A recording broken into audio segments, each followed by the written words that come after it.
Oh, what is happening? Welcome, viewers from home. This is... I thought we were still in the intro video there, Chris. Good evening, Chris Dink. I'm Lachlan Albert. We're here for Pro Wrestling League Doomsday. That came out of nowhere. Our broadcast colleague Bastion James in the ring, but the Devil's Double, Jesse Daniels, new half owner of Pro Wrestling League, is making his way to the ring. A very professional start to his new ownership. Not exactly playbook in the way that we normally start these. Definitely throwing us into the deep end here at Doomsday. Music. Oh. And then someone else has started taking over our table as well. This is... I have worked very, very hard since the last show to make sure that tonight you get your money's worth. Not a bad sentiment. I guess we should address the good-looking elephant in the room. It's true, I now earn 50% of Professional Wrestling League. Yeah, I wouldn't have thought that. Now, I got to work straight away, I guarantee you. The first thing I looked at were all of the matches. I didn't like them. The first half of the show, I am happy to say, everybody here is going to get their money's worth because I personally have overseen each and every single match to make sure that you are entertained tonight. You're welcome. Again, a good sentiment, but I don't know if I trust it. I noticed the first half of our run sheet looked a little strange. There are a few items I do need to tick out of the box. First of all, tonight, a man who's worked so hard, the general manager of Pro Wrestling League, one of your friends, am I correct, Seb? Smashface Mitch McCarthy. I have decided to give him the night off. He can have a break, he can relax. I think that's more sinister than Jesse's letting on. I'm now giving people the night off. Seb. Some people think that you're good at what you do. I think he's good at what he does. He's great at what he does. I'm not one of them. Oh, okay. For the first half of this show tonight, the half that I am in control of, you can get out of this ring and walk your scrawny behind back up those steps and sit down and be the poor excuse of a commentator you are. Ooh, okay. Off you go. Respect to our new boss, but look, Seb is one of the best in the country when it comes to in-ring announcements. I don't know what Jesse is thinking here. I'm aware that everybody might be a little bit shocked, definitely not disappointed by what I just did. You okay, Seb? Allow me to introduce your announcer for the first half of the show, Miss Scarlett Lee. Well, I'm at least glad Jesse Daniels isn't announcing. That's something. What do you think what's the point of taking you off Finally, I announcing? know that every single person here wanted to see me compete tonight. Is that correct? Oh, I would have loved it. I think there are a few people who like to see him get beat up. Oh, yeah. Unfortunately, for everybody here, I reached out to one person who I faced years ago. This man was tenacious. He once kicked me so hard, my soul came out of my chest, and I had to grab it and pull it back in. This man's name was Zero. And he said he had zero interest in competing in this ring. Until he decides that he will, I will not be wrestling. Little pussings. Please, let's get this show underway and entertain each and every single person here who loves me. Right, so no one?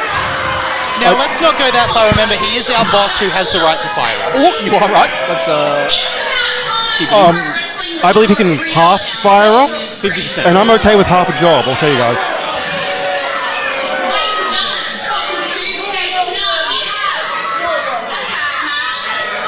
I don't understand. Right. I don't understand taking you off announcing. So does he think you were going to be a biased announcer? We have a Devil's Gauntlet match tonight. I mean, we're all pretty professional announcers. I don't think any of us have had any bias when it comes to announcing. Surely, right? Oh, I announce and I'm heavily biased. Oh, you know, definitely. Yeah, no, me too. Literally one of the largest sacks of shit just kicks me out of that room. Yeah, there's definitely certain people that you don't announce with the same enthusiasm. You are right, actually. Look, some mild apologies to Miss Scarlett Lee for talking over her ring announcement. Yeah, we'll get used to hers, I'm sure. But I think that mostly comes from our feelings about Jesse Daniels kicking Seb off commentary there. But on a lighter note, here we go. Here's a team that I'm a big fan of announcing.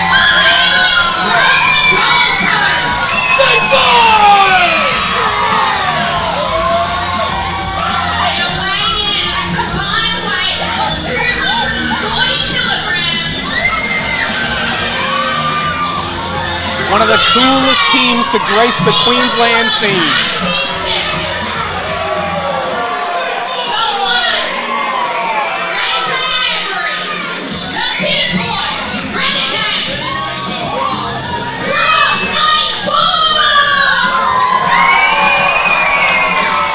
The inaugural and only two-time tag team champions, Strong 94, in the building.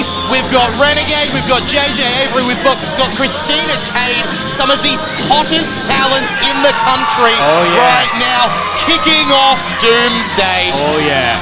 As much as I don't agree with some of what the new co-owner has said, it's hard to disagree with seeing these guys in action or their opponents. Oh, and here we go.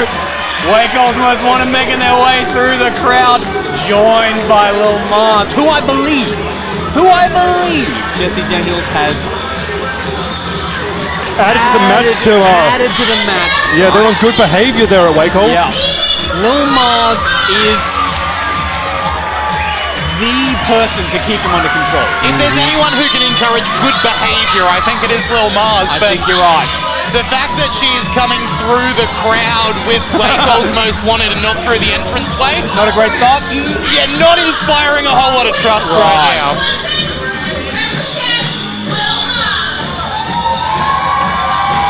Lil Mars, of course, returning from her whirlwind tour of the USA over the last several months. Did she come back from managing Guantanamo Bay, perhaps? A little bit of experience. Oh, she was on the board discussing the reopening of Alcatraz, I think. Ah, okay. So she's got a little bit of experience with managing the convicts. Immediately right now, there's a lot of bad blood that we can see here between Strong 94 and Waco's Most Wanted. But look who took control. Look who's taking charge. That's Little Mars's role here, right? To keep the rabble, down to a reliable and safe level. If there's anyone who can do it, surely it's Lil Mars, but she has her own equivalent in this match to deal with. Oh, maybe an equivalent and a half there with the strength on Cade. The pint-sized powerhouse Christina Cade kicking this I'm ready with the ring bell. Yep, all right, here we go. This is a brawl right out of the gate, and it looks like we've got Cockroach and Renegade out on one side of the ring. JJ Avery deposited by Tar on the other. Now Cade and Mars on the apron there. I'm glad there's three of us up here, guys. Do you just want to pick a pairing and just sort of pick one? There's a lot going on right now. Oh, my attention is drawn in three directions at the moment, Dink. It is going to be near impossible to keep up with this match if it keeps happening at this rate. I can see at the moment we've got Tar in control of Avery. Some quick reversals when it comes to Cade and Mars there. Right now, Cockroach securing the big boy. Christina Cade, the only one in the ring now. Looks like Waco's Most Wanted currently in control on the outside as Christina Cade grabs the glasses. Yes, pose. There's the energy. Oh, wait a minute, what's happening here? Oh, okay. Cockroach with some glasses of his own, though. Oh. Looking pretty cool, looking pretty stylish. You wouldn't hit a guy with glasses, would you? Oh. Wait a minute. Oh. Cockroach taking it to Christina Cade there. Glass is still on though. Glass is still on both competitors. Oh! The Nice! coolest Rana you'll ever see. Nice. Cockroach deposited to the outside there by the Hurricane Rana of Christina Cade, who throws off those glasses. Off the ropes. Off the ropes. Oh! Right. Tar is built like a brick wall, and that is what Cade just ran into. But here's Avery. Oh, now. Oh, nice. Oh, how good is Avery? Takedown of his own, taking out Tar. Oh, now Mars stepping in to take on Avery. Oh, nice. Here's maybe the speediest dynamic we've got in this match. Woo! Nice takedown there. Rope assisted Lucha arm drag, followed by the drop kick there by Lil Mars. Now the big boy stepping in to take control. Big boy! Yeah, Lil Mars, yeah. That's a nice reply, I like that.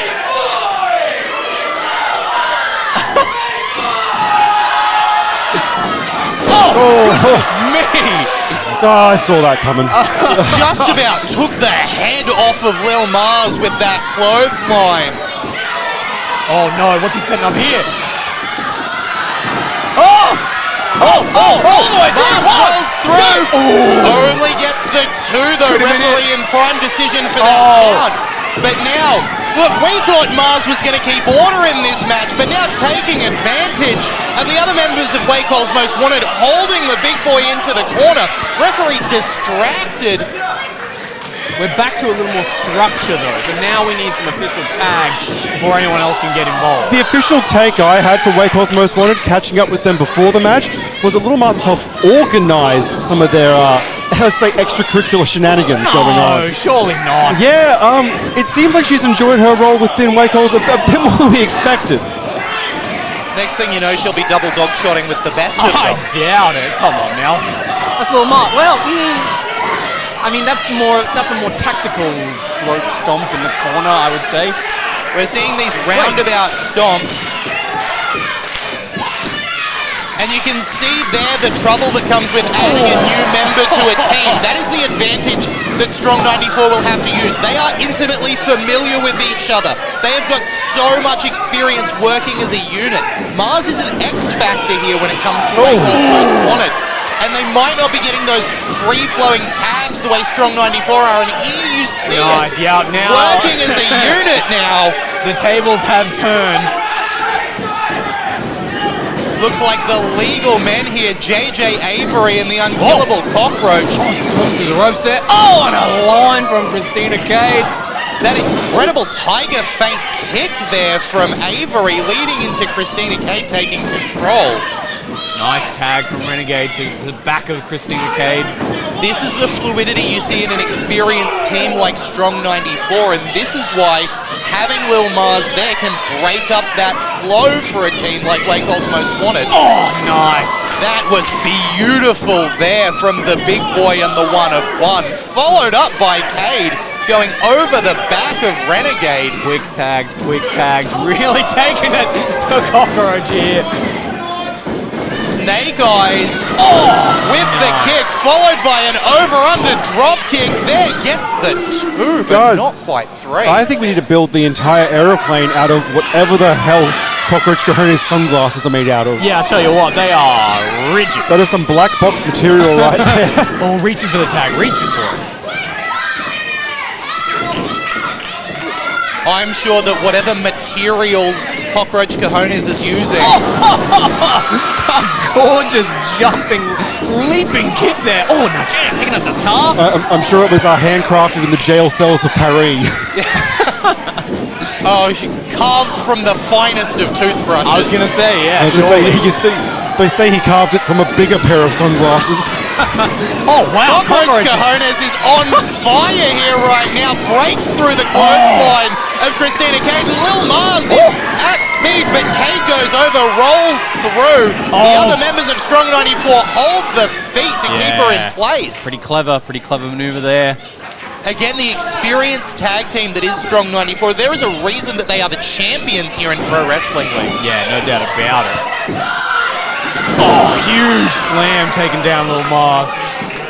Simple but efficient when you're someone the size of the big boy. Here we go, here's a more tag team action from the big boy Renegade and the one-of-one JJ Avery. Snapmare into a seated position. Meeting in the middle with those kicks. That's the kind of seat you give away to someone else. That's nasty. Cover. Oh, shoulder up, breaks up the pin. Now JJ looking in great shape, doing some jumping jacks. Look, it's cocky, but if you've got the conditioning of JJ Avery, show it off, right? Oh, but the crowd are barking. They're giving the hoops. And you can see Cockroach and Tar encouraging it. They want this crowd for that energy, calling for that double dog shot. Forearm there from JJ sends Mars back into the corner of Strong 94. Let's acknowledge, though, Mars has worked with interesting teams before. She's tagged with Yeet Stevens and the face buster out of nowhere. Unreal. Mars taking out everyone. If she can make the tag, the momentum will shift, and here is Tar. Slam turns JJ inside out. Good Snap God. power slam there. Now into the fireman's carry. Oh, Renegade's out. Fireman's carry of his own. With ease, he picked up Tar. Shotgun drop kick. Knocks him down. Men that size should not move like that. And there's the cannonball. Especially not like this. Come on. You thought JJ Avery was small before. He's just been compacted. The agility of Jack Tar is really, really impressive. Only a 2 count there, but you've got to imagine someone the size of JJ Avery having to use their whole body weight to push the mass that is Tar off of his shoulders. That'll take a lot out of you. Surely can't be looking good for the rest of the match, but lands on his feet. Bad tumble there for Cockroach. Those top rope maneuvers are called high risk for good reason. And Cockroach just found out what those risks are. Now Avery at the top. Huge crossbody. And Strong 94 back in control here. The whole Tag team made. up. Here we go. And the crowd are behind. Here we go. Talk about teamwork. Beautiful dive. Tope Suicida. Finally from Christina K, taking out all the Wake-Alls. Nice, chucks back in the legal man, Cockroach. Say what we will about Jesse Daniels. If he's giving us matches of this quality, Sorry. I can't complain too much. Sorry, Lachlan, can I say what I will about Jesse Daniels? I'd love to. Let's not. Tilt-a-whirl DDT there from Kate, but it gets broken up. Oh, and now Renegade's in there, taking it to Tar. Oh, hell's breaking loose yet again. Mars, you got to get in there and take care of this. This is absolute chaos. Oh, no. A scoop slam on Renegade, a scoop slam on Avery. Oh, no. Oh, stacking them all up. And Cade makes 3. My goodness. And Wait a minute. Lil Mars climbing the Oh, ropes. what is she thinking? Oh, no. Oh. Yes! Oh, come on. Mars has learned a thing or two from Wake-All's Most Wanted here. Who's influencing who here? What's going on?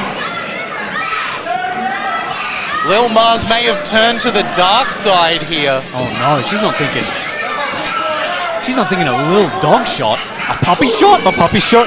Something we've never seen before. We've seen the double dog shot, but could this be the mythical? Triple dog shot. Oh, never mind. Oh! Whoa, whoa, whoa, whoa, whoa! Mars delivering the dog shot to the back of the head of Christina Cade. I didn't think. Oh, okay. We have seen Wake-Alls win matches with the dog shot. Maybe it takes a little bit more Yeah, I think technique and training. A little finesse there, but I think she'll get it. That was close. Oh my God! But she may have just forgotten what she did with that one. Stereo super kicks to the chin of Lil Mars. Unbelievable, the synchronicity. Is that how you say that? Synchronicity. Jinx, you both owe me a Coke. Renegade getting cockroach up. Oh! Oh no! Avery now suffering on that top rope. The big boy sent tumbling through the air. The tide of this match is shifting on a dime every second. Control was switched. Oh! Tar setting up Renegade on the top rope. We got Cockroach setting up JJ on the top rope. Both no! the traditional members of Wakehol's Most Wanted in control here on the top rope. This cannot go well. Avery deposited. Tar though dropped down to his Lil Wakehols. Right in the little sailors, yeah. The cannonball's taking a hit there. What's Renegade thinking here? Whoa! Oh my God! What the hell was that? I believe that was a Rana off the top rope. You know what? I'm sure he felt relief from the tension between his legs, but short-lived. That was unreal. And it is back to Lil Mars and Christina Cade in the ring. Oh, shoves back and forth here. The pocket powerhouse is delivering blows back and forth. Normally the level-headedness, or who we expected to be the level-heads of this match. Whoa, roll up! Oh, that's it! He's got her!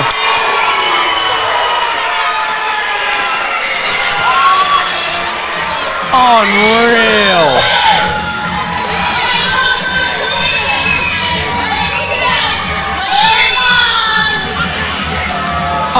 What are we going to see Lil Mars in an orange jumpsuit next show? What's happening here? Are we going to see Waco's pushing for a title shot? Their team just beat the tag champions. I mean, you're not wrong. Oh, JJ's not happy. Oh.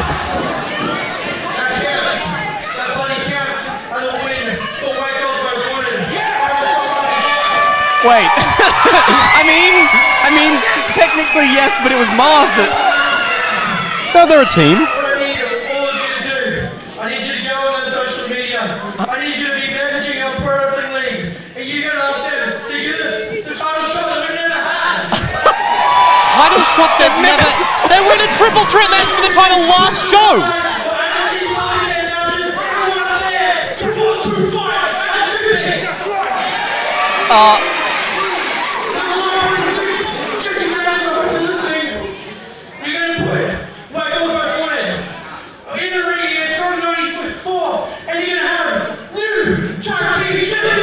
Wow. Huge. I'd call it revisionist history, but I'm genuinely not sure if he remembers what happened the first time round. Yeah, look, it's interesting. It's an interesting call. I see where he's coming from. Got to acknowledge there the roll-up victory by Lil Mars over Christina And Cade. guys, you win as a team, you lose as a team. I guess that's You know? right. I guess that's true. If during the Rumble last show Dink had captured the Openweight Championship, I think three of us would have captured the Openweight Championship because we're a team. Does that mean, do we get a shot at the tag? No. I'll take that one. It has to seem to me like this is a new age of chaos under the reign of Jesse Daniels. Yeah, well, I you're do not want to wrong. quickly acknowledge the call-out he made earlier tonight of Zero. Mysterious name.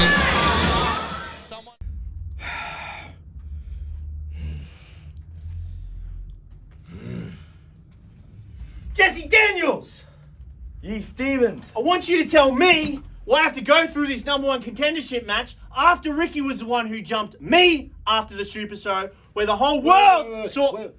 Why are you whinging about? You were on the Super Show. You beat Rick. You got beat up by Rick. And now you're what? Upset that you have to wrestle me? Yo, what are you two talking about? If there's anyone who should take on Rick for that title, it should be me, boy. Choo!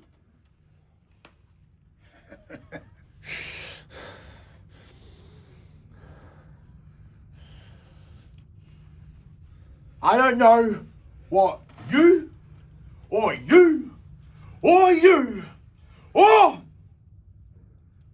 you think you're doing just barging into my office, but you all have a match to get ready for right now. So I suggest you all go and get ready for your match. Smile, boy. Choo! One game of solitaire. One game. Ladies and gentlemen, or whatever you people are. Oh, it's interesting. What do we think about Scarlett Lee's announcing skills so far? Listen, glazing the crowd is a skill. Yeah. Let's call it that. Okay, well, here's a match I'm excited for. Okay, look, as much as I'm excited for it, the new attitude we've started seeing out of the Dark Horse Zandino, Yeah, you're not wrong. You're not wrong. it's something I am not excited to see continue. Hell of an athlete, hell of a wrestler. Don't know about the person right now. Now, guys, catch me up, because I have no memory of the last half of The Purge. Oh, that's right, you were completely destroyed. I forgot about that. So what's the go with this Mr. Zandino? Because I was seeing a lot of stink eyes in the locker room earlier today, and I need some context, fellas. Yeah, like, this dude was someone who we were all behind, someone who was in that hunt for the Queensland Openweight Championship, who showed that fighting spirit that we all love to see, but it just feels like, I don't know, something snapped. He's sick of coming up that little bit short, and the attitude has just completely shifted for Zandino. There was a flip of the switch at the end of the Purge. We witnessed Zandino take a nasty low blow to his competitor tonight. Genuinely ashamed to hear, because Zandino is one of my favorite wrestlers and favorite people here in the locker room. And I don't blame you. I don't blame you. I was right there with you.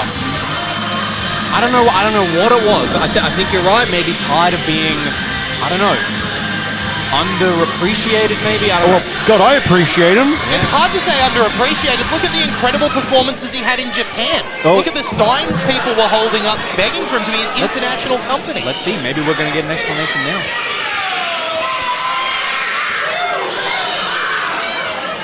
A lot of people are taking out announcer jobs tonight. Yeah, chatty bunch.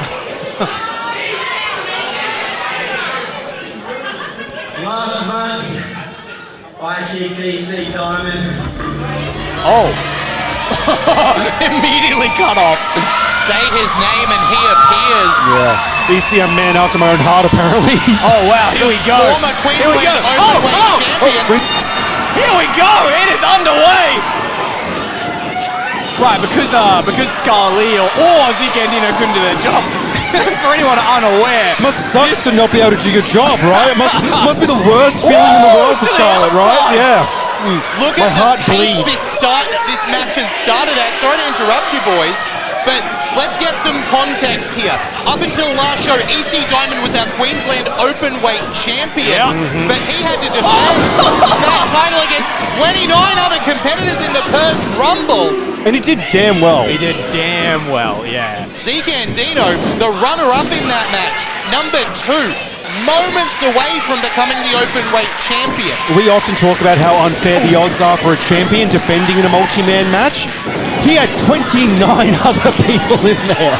Yeah, all things considered, I don't think anyone would have come out on top after that. I'll tell you what, though, Diamond doing a hell of a job here, starting this one off. EC Diamond has, kick to the back of the head there. The Enziguri landing. Looks like he was going for that inside-out DDT, but the poke to the eye there by Zandino was not caught by Ref Pat. Let's take a quick moment to look at how incredible of shape is Diamond in right now. Yeah, look. Holy hell, what a muscular lad. Yeah. This match has been going so quickly. We just completely missed calling that Falcon Arrow. This is a pace that is unparalleled. This is absolutely popping off. Now Zeke looking to show the physique. The physique? Yes? Yep. EC found it. Yeah, there it is. Oh, swing and a miss though. Overhand chop there from Zandino. Not looking for technical skill, just looking to deliver pain. Yeah, it doesn't matter how much you can bench. Chop ain't doing you any favors. Let's talk about why this match is happening, boys. EC Diamond I think very fairly, asked for a rematch for his openweight championship, considering he lost it against 29 other men. Yep. But new co-owner Jesse Daniels turned that down. And this match was set with the runner-up from that Purge Rumble, Zandino, who feels that he should have been the new openweight champion and not Craven. So I don't know if this is this technically a number 1 contenders for the open weight? I guess technically it could be. Now that hasn't been explicitly said, but I have to imagine that whoever wins this, they have the sole claim to a match for that open weight title. Huge back body drop there sends Diamond down. Zeke could take it right here. Only a 2 count. Oh, another cover though. Man, Zeke really desperate here. Is it desperation or is it aggression there from Andy? There is definitely a bee in his bonnet, I'll give him that. Now let's also keep in mind our next show, if I'm familiar with the PWL calendar, should be Project Revolution. Yeah, ramping up for a huge show.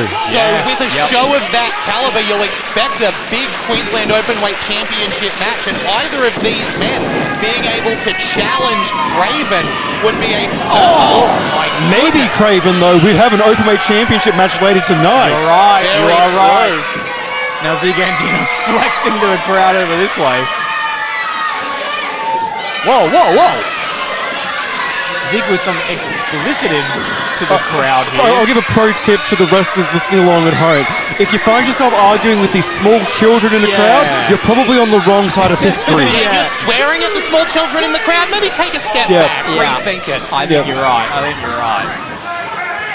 Again, just another showcase of the new Zeke attitude, I suppose. The way that this match has kept up in aggression, in technicality, these two guys know each other so well. Part of that is experiences they've had with each other all around Queensland. These two had a 1-hour Iron Man match against each other not that long ago. Yep. They know each other inside and out, and that's why you've been able to see them respond so well to each other's offense. Exactly like that. EC unfortunately did not scout that one. Close. But every one of these 2 counts is draining energy from EC Diamond. Every time he has to push up that massive, fairly massive physique of Zandino, someone who's just been putting on muscle, like that's going to drain the energy. Every 2 count, every 1 count, every time he's got to get up off the mat, it's going to drain him that little bit more. I bet Diamond's thinking now I should have done a little bit more cardio. A little bit more cardio, a little less curls. I don't know how to work out. And what you're seeing now from Zandino isn't a lot of energy output. He's doing these simple moves that get a lot of effectiveness, but Diamond is in the same headspace. The back elbow, lifting the foot for Zandino to run into, moving out of the way of the splash to deliver an attempt of his own that gets reversed, and Zandino with the big rising kick before twisting the arm into that knife edge chop. Reverse the whip there. I think the exhaustion's getting the better part of him right now. Wait a minute. That rising knee caught by Zandino and lifted into a powerbomb position here. Seated takes Diamond down. Kick He is lucky to be in this still. Rolls Diamond through, now gets him up. Vertical suplex there. This is non-stop. If you're EC Diamond in this position, every bit of punishment just comes so quickly. You're not having time to recover, to catch your breath. This is an all-out offense against Diamond. Zeke did not come to play, did he? Good heavens. The change in tone, just seeing him in the ring, Zeke's always chasing the win. He's a hard worker. He puts that effort in, but there's some spice going on today as well. You guys see it? Yeah, there's a lot, and just a lot of trash talking to the crowd. There's a lot of venom in those shots, you know? Inviting a fan into the ring at the moment. I don't know if that's a good idea. I tell you what, can we get maybe another referee out here to? Opening up for a kiss. I don't know if Zeke's gonna accept that offer. Now, Zeke does have to be careful not to get counted out here, but more importantly, careful not to let EC Diamond recover too much. The crowd showing the correct response to Zandino right now. A heavy boo fills the... And you could see it wasn't the knees exactly that Diamond got up, but the feet directly to the back of the neck of Zandino. Here we go, Diamond giving everything here. If that had been the old Zandino and he went straight to the top rope for that move, this match could be over. You're right. But the cockiness, the time jaw-jacking with the crowd has let Diamond show why he is a cut above right here. Oh, here we go. Fingers locked in. Diamond going up. Going all the way up. Bounces. Woo-hoo-hoo! Bloody threw him across the ring. Incredible. Lucha arm drag from the knuckle lock there. Catches the foot but takes an enziguri for his trouble. Oh, wait a minute. Went for the sunrise and got flipped for his efforts. Back body drop there to Zeke. And the kick right to the midsection of Zandino. Now Diamond looking to show that he can manage what Zandino. The Diamond City Sunrise. Right in the center of the ring, and Diamond goes for the cover but only gets a 2 count. Unreal. I am out of breath just watching this match. Yeah, I could not imagine. The cardiovascular system of both of these men right now must be firing on all cylinders. And you've got to imagine that any of the men competing for the openweight title are watching this with great interest because they are pulling out all the stops right now. Yeah. And one of these guys is going to be challenging for that title surely at our next show. Oh no, thinking something real big here. Watch the lights, boys. You're going all the way up. And Zeke rolls it through. Looking for that Falcon Arrow, but Zandino lands it. High stack on that one, right in his head. Cover. Shoulder up, breaks the pin. And look at Zandino clutching the neck there, that nasty one landing on the back of the neck.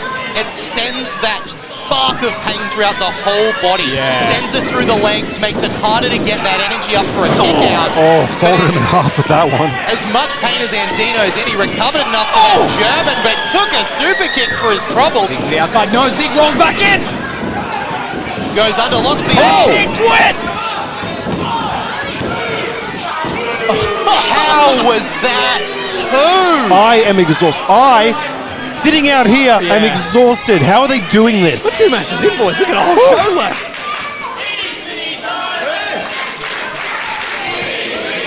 Crowd thoroughly behind Diamond in this moment. Look, we can talk about cardiovascular conditioning all we like, but there is one part of the cardiovascular system that these guys have above everything else, and it is heart. They need to show that they are better. Caught him going for a low blow right in front of the referee.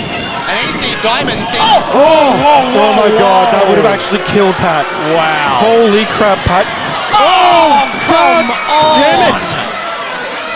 And as soon as Pat was turned around, Zandino went low.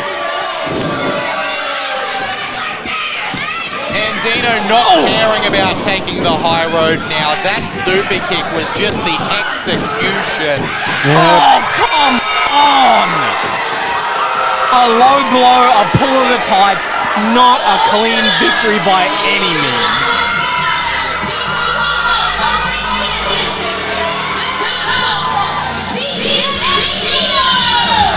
There you go.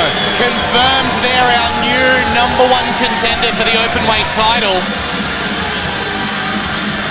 I hate to see it, to be honest. I love to see Zeke do well. I just wish it wasn't like this. My heart breaks for EC Diamond right now. Yeah.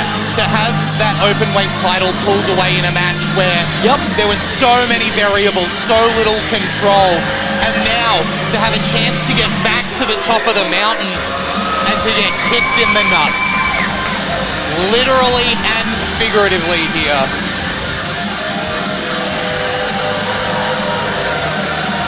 Zandino should be ashamed of himself. Yeah. I don't know what you are raising your hands for, sir.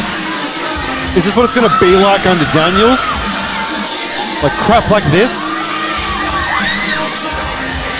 I'm sorry, guys. I'm livid. Yeah. The fans right now giving the finger to Zandino. And Zandino showing the same respect to them. The next match is another singles match and is scheduled for Do Your Thing 1-4. Is that not your favorite part?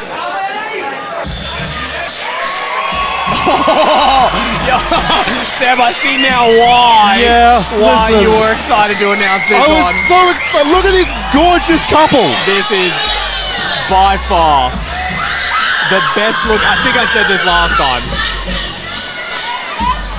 Not only the best looking couple in wrestling, I think maybe the best looking couple, period. I'll tell you what though, guys. You can still smell the baby oil, and they've made it all the way to the ring. It's gonna be a slippery canvas after this one, I tell you what. Boys, my heart breaks for the number of Muppets who lost their lives for Jesse Love's entrance jacket. But damn, isn't it worth it? Wow. Oh man, be still my beating I will never forgive Daniels for robbing me of this. You know what, Seb? Let's enjoy just drinking in the experience of Pony by Genuine playing twice in a row. No. This is the...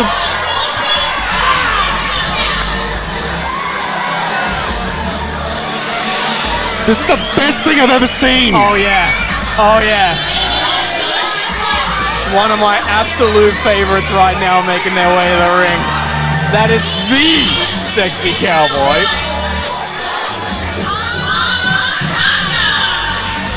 Karl Perker's return to Australia recently has been hot. Oh, stop it. You know what? I'm kind of glad that I'm all the way over here because I do not want to see... You're scared of cows? Oh, yes, that's what I was going to say. I didn't mean to ouch you, my friend. Yeah, no, I understand. Yeah, I'm scared of horses, actually. I also am glad to be seated while this match takes place. Take that comment as you will. Yep. Would you like me to hand you a jumper or something to place in your lap? Now look, everybody just get your feet flat on the floor, get yourself stabilized, because the amount of gyration in this match might throw the earth off its axis. Oh boy. I'm sweating. So do they both come out to Pony? Yeah. That's very funny. Yeah, it is. No, Karl came out to lick you up and down or something. That's a remake. That's amazing. There was a bit of Genuine in both of those, I'm sure. All right, a bit of a show of respect there, as well as a show of booty. Here we go. I don't know who came to the ring with like the best accompaniment. Honestly, Yeah. like there are strong arguments for both. Yeah, this is indeed sexy. Oh my god.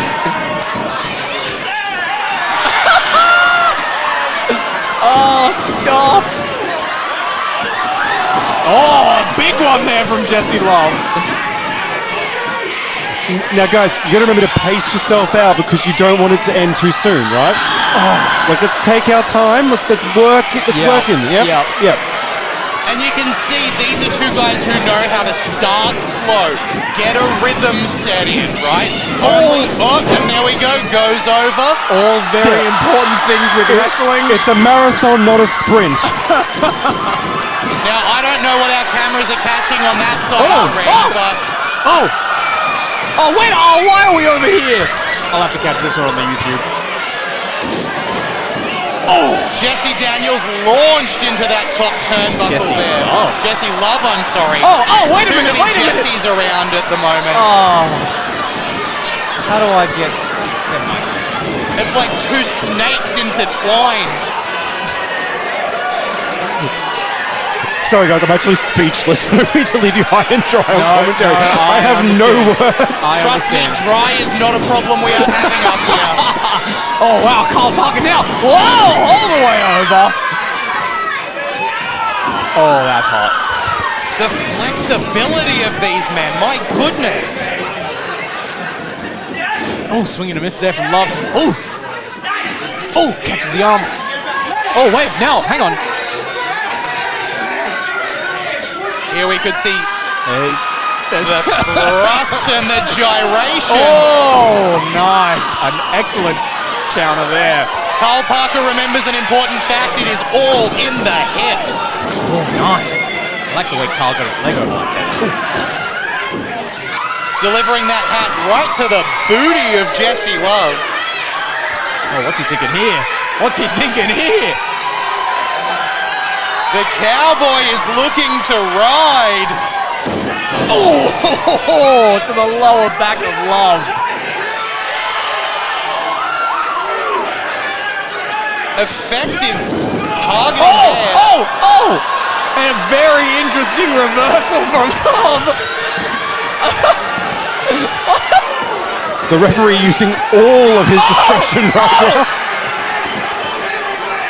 This appears to be a two-way straight. Oh my God! Oh, stop. Oh, stop it. I wish I could have seen that in slow-mo.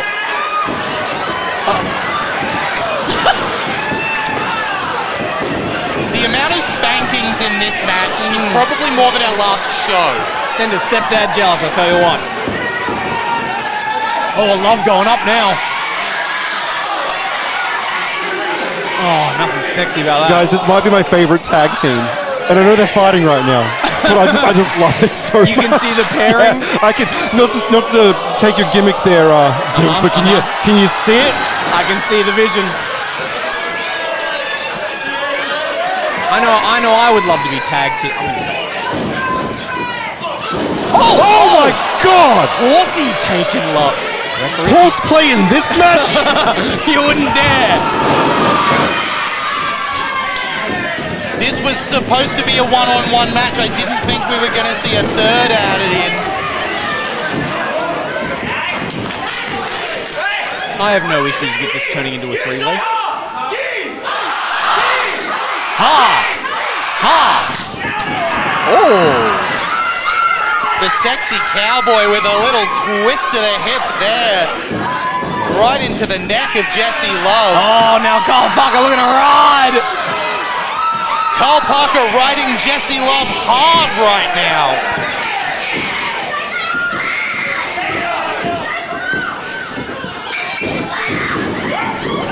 Oh, big European uppercut. Let's not forget Karl Parker just returned from a European tour. That's right. International experience from the sexy Cowboy. Oh, Love knocks Karl off the back. Oh, big drop kick. Oh, cover. Shoulder up. Can I be honest, boys? I don't think there's an ounce in me that would kick out of a cover from either of these guys. Is that too far? I'm saying it's really difficult to commentate on this match because you've got to be careful about exactly the way you put some of the moves here. I believe we're seeing Bronco Buster in the corner. Oh, yes, please. One more time. Yes, please, Karl Parker. He's got to be careful here. Jesse Love can be powerful from underneath. Oh! A miss there. That's exactly what I was referring I to. have never bit my tongue harder than just then. Oh, Love now really taking it to Parker. More swiveling before the spinning neck breaker there by Jesse Love. And I could watch that all day. I know you could. No complaints from me. Oh, what's Love thinking here? I know exactly what Love's thinking here. And I'm thinking the same thing. Yes!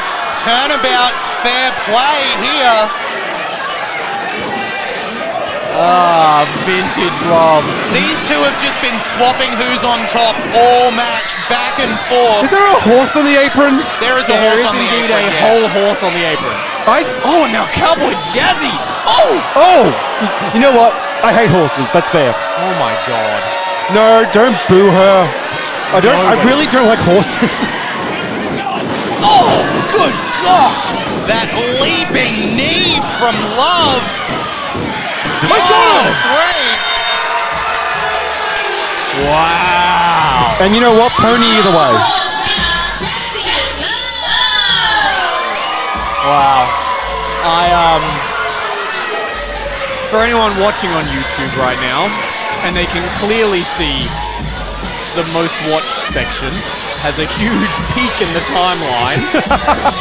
I will confirm, that's me. Just watching over and over. Not the image I just got. Huge win though for Jesse Love. Huge win. Huge win. Oh, and a lovely show of respect. A genuinely entertaining match Yeah. here. I loved it. Oh! Stop it. Oh, stop it. This could be just the tip of the iceberg when it comes to these two in Pro Wrestling League. That show of respect there, I think maybe a bit of psychic power on the commentary table talking about these two as a tag team. I am going to do everything in my power. Oh, God. All I can say is thank you. Thank you, Karl Parker. Honestly, the only Thank big you, Jesse tragedy is Love. that Outback Adam isn't here to see these animals at ringside. I'm sure that would have warmed his cockles. See, these are farm animals. Time for the most important match of the night. Right. Hear The that? Devil's Gauntlet match. I have a couple of title matches that say otherwise. I'll tell you what, though. This is an interesting development. There's a lot of question marks around this match. What does the Jesse Daniels representative team look like here? That is taking on a team we have never seen before. Yeah. I am excited. Yeah. I have always had a place in my heart for Ryder. I'm so excited. It is so nice I'm so to see happy. Mitch Ryder on the right side of history. Finally. Finally! Mitch Ryder. Put a little mustard on that name. I was going to please. say, could you imagine holding back on announcing? Oh, Mitch Ryder returned from a tour of Japan yesterday. and boy, his arms are tired. It is Saturday night right now. On Thursday night, Mitch Ryder was main eventing wrestling shows in Japan. He has had 3 matches so far. This is the 3rd match this week. The other 2 were on the other side of the damn globe. This man is an international phenomenon. It is a privilege that we get to see him in the Pro Wrestling League ring. And it's good to see Todd too. Todd's also here. Of course. And his partner tonight. They're the original odd couple. Because let's not forget what happened at the last show. Jesse Daniels lost an I Quit match to that man right there, Bobby Bishop. Mitch Ryder won his match against Robbie Eagles. Robbie Eagles currently leading the charge in New Japan Pro Wrestling's Best of the Super Juniors tournament. And what was the stipulation in that match? Mitch Ryder won the 50% share of Pro Wrestling League. And who snuck their way in? But let's pause before we even get there. Mitch Ryder won that 50% share in Pro Wrestling League and didn't take it. He just wanted the respect You're right. of the owners, the respect of these fans. You're right. And Oh, he's okay. got it. Okay. Oh, great. Look who It's it my is. favorite boss. Mr. Yeah. Daniels, Right. grabbing a microphone right now. Right, everyone act professional. Boss is in. Where are all the microphones going? That was the only one. Oh, Oh, how do they have 2? Why do they have 2? It was also saying to you, I'm going to keep my myself up here, away from the red and inside the ring. Yeah, a smart move keeping them away. I'm sure all three of you are wondering what the devil's gauntlet entails. Yeah, we all kind of are. Yeah. It's curious about the devil's gauntlet. We are.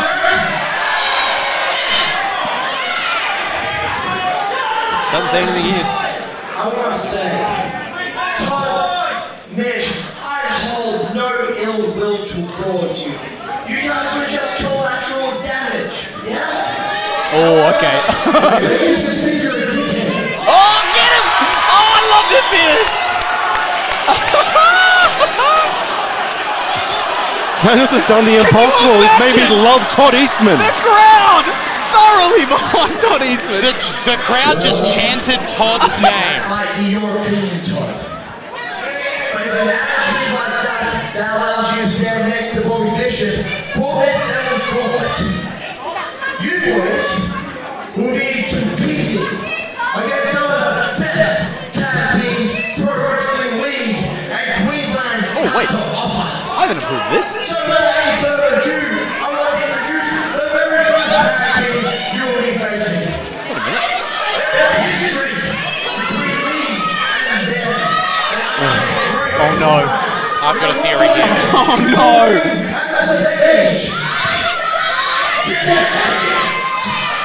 Oh, no. Boys, fill me in.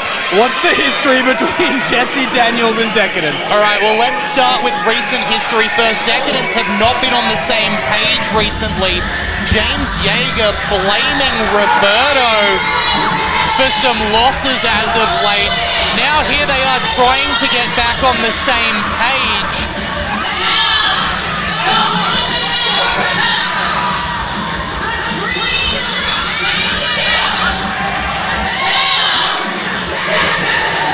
Now these two gentlemen actually met each other working under Jesse Daniels as part of the Daniels Republic. Guys, we've got a special guest here at commentary. Jesse Daniels, would you You know, I've been doing this for a very long time. I've been doing this for about 15 years. I have faced all manner of people. I've had all members of the crowd say things, throw things, do their cheers, make me feel terrible, boo me every time I come out, go into the locker room. People don't give me the respect I deserve. But by far the biggest injustice I have ever had in my career is having to sit right here next to you, Steph. You know, we were just talking about what a great job you've been doing tonight, boss. We were actually, we were just saying how exciting that this so subject is. I can believe that from you, Dink. I'll take it at faith, Rockland, and you just looked like you were a sheep following the herd. I have no doubt that you just agreed with people instead of forming your own opinion. Right now, my opinion is that Decadence is inside the ring. These were once two of the biggest young prospects in Queensland wrestling, and only one man had the foresight to be able to see how good they would be. I acutely remember the Daniels Republic. Yeah, I was just actually going to mention Mr. Daniels. The first time I remember seeing a young James Yeager in the ring was alongside you and a young Roberto as part of the Daniels Republic, where he was, I believe, a referee who helped you unscrupulously defeat a masked competitor for their mask. Is that right? Well, I always do say that the devil is in the details, isn't it? Isn't it, Lachlan? The devil is in the details. I'll just bring it up. If you have seen everything correctly, you will have witnessed that was a part of my plan for a very, very long time. Young James Yeager, a part of my plan for a very, very long time. And I mean this with the utmost respect. I can hear you there in the way that you've influenced these young people and molded them into your image. You know, the name changes, the little details, the way that it seems like everybody who's had something to do with you in your career, Jesse, has become the kind of wrestler who will take every advantage they can to win a match. That's what you teach, right? Win if you can, lose if you must. I teach winners how to win, and I don't teach anything else. Big drop kick there from Mitch Ryder sends the Hyper Mouth to the outside. You know, gentlemen, I'll just throw it out there for those new to the game. We used to have another ring announcer here. I'm not sure if you guys remember young David Nash. Oh! Lovely gent. kidnapped by the Daniels Republic and haven't seen him since. That was many, many years ago. So I'm just going to suggest we throw a bit more kindness towards our special guest on commentary. You are not wrong, sir. I want to acknowledge how wild that was.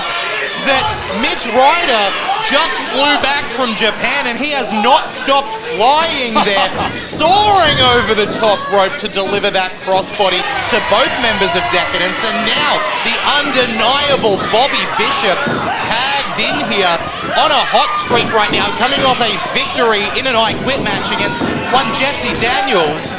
That tags himself in. That is the hard thing about facing a team like Decadence. It's hard to pick which one you want to punch in the face more. You know, going back to that, I did say I quit to Bobby Bishop, didn't I? However, I'm pretty sure throughout this Devil's Gauntlet, he's going to want to quit many, many a time. Well, let's point out the bit of miscommunication there between the two members of Decadence. We've seen Jaeger not too pleased with Roberto, blaming him for any losses that have happened recently. Yeah. See, what you see as miscommunication in reality is just tactics being spoken through. They're planning, they know what they're doing. Remember, it's not the first time they've played possum to win a match. Incredible dive there from Ryder. And look at the innovative cover there by One Shot Ryder. Yeah. This is a man who, as good as he is, a man who can beat Robbie Eagles in the middle of the ring, is still picking up new tricks, going around the world to learn these new skills. An absolutely incredible talent. You could call him undeniable. What do you think of here? You know, when it comes to Mitch Ryder, he was another young, exciting prospect. He aligned himself with Todd Eastman. I thought he was doing a lot of good things. What is he doing? This is classic. What is he doing? Todd's getting involved in the match. This is my match. This is the Devil's Gauntlet. I will not allow these shenanigans. Should have sprung for more referees, I guess, but we'll move on from that. Normally hate Ref to Pat, see you keep your eyes on the match, or else. I would say turnabout's fair play. I've seen that plenty of times from Decadence, so seeing it here from Mitch and Bobby. I've got to be honest, I've never seen it once from Decadence. I won't. Have you watched many Decadence matches there, Jess? I've seen a few, and I can honestly say that these are good, respectable boys. They don't do anything wrong. They follow the rules. Look, he could have kept punching after the 5 count, but he didn't. Instead, he's tagged out to Roberto. Roberto coming in, and now they're just telling Bobby how badly they're going to beat each. I'll just make sure we're clear. Sorry, Jesse. Decadence are the ones in the white, yeah? 100%. It says it on their gear. Decadence. I will say, to your credit, Mr. Daniels, Decadence are a tag team. They are an exciting tag team. Let me tell you about Decadence. I saw them enter a ballroom dancing competition once, and they won it. They called it the Decadance. They absolutely fought the competition. For some reason, everybody else seemed to have their shoes tied together. I have no way of explaining that. But Decadence won the Decadance, and now they're here tonight. They're going to win again against Bobby Bishop and One Shot Mitch Ryder. That's just good teamwork on their behalf. But sorry, I've got to ask Jesse, with the struggle for control that these two have had, which of them led? There is no single leader in Decadence. Like a true tag team. That was a beautiful tag. There's absolutely nothing wrong with that. Up until recently, Decadence has held up to 5 different companies' tag team championships. There's no denying that. But I can't help but notice right now their waists are looking a little bit bare. Just have a look at that. When was the last time you saw Mitch Ryder get manhandled like that? I know he's been to Japan. I know he just had a match with Zandino and Robbie Eagles at the Super Show. When was the last time you saw somebody his size pick him up for a stalling suplex and slam him into the ground? Oh no, Jaeger's an incredible talent. Doesn't happen often. No, yeah, absolutely. Backbreaker there, a perfect example of why Jaeger's so dangerous. But not only that, the efficiency that he and Roberto have put on, making those quick tags. Look at that beautiful front chancery. You guys are getting paid to call this match move for move. That is a beautiful front chancery that's being applied, and you almost missed it. I was just about to say it. All right, let's call it move for move. Mitch Ryder lands on his feet, but takes a back elbow there from Jaeger. And I've got to ask, while we've got Mr. Daniels on commentary, like, after this... Before you ask, remember your job might depend on this question. Yeah, no, absolutely. So let's say, hypothetically, purely hypothetically, somehow this new tag team that have never worked together before in the form of Bobby Bishop and Mitch Ryder, Vet Killer almost delivered there. Let's say somehow they managed to get the win, then what? Well, it's a gauntlet match, isn't it, Lachlan? It's not just one tag team waiting behind us here. I have the best tag teams in all of Queensland, possibly Australia, maybe even the world. Tag team maneuver there. Night, Roberto. I do not believe that was legal. Okay. Boys, what do we That do? was not legal. Do I ring the bell? Do I give it a one ring? That was not legal at all. Right. Now, under normal conditions, that would be the end of the match here. Bobby Bishop, Mitch Ryder have defeated Decadence. In an absolutely incredible way, I'll tell you what. But this is not just a single tag team match here. This is the Devil's Gauntlet. Undeniable Bobby Bishop. One shot. Mitch Ryder. Congratulations on your win, boys. Give it up for it. I'll give it up for it. Yeah, really good job. And fantastic Frankly. tag team coordination from these. Very You impressive. managed to supply the first leg of this gauntlet match. But you know, it's like they say, one step forward and two steps backwards. The next match is going to be a tables match. Whoa, What? Wait a minute. Wait a So minute. not- The rules changed. What the hell is happening? Of any team to go through the table will lose and be eliminated. So not only Lady, please. are Bobby and Mitch going to have to go through multiple matches back to back, but now there's these Different stipulations? What? What the hell? Okay. Right. Well, no matter who comes out now, they've got a distinct advantage. Oh, Jesus Christ. Oh, Seb. Okay. Okay, just gonna get back a bit. You're all right. You're all right. What are you scared of, Seb? What are you scared No, of? it's like a T-Rex, I just won't move. What are you possibly afraid of? I'm just gonna go this way. I'm gonna go this way. Okay. Yeah, cool. Let's go. You're okay. It's fine, it's fine. Ladies and gentlemen,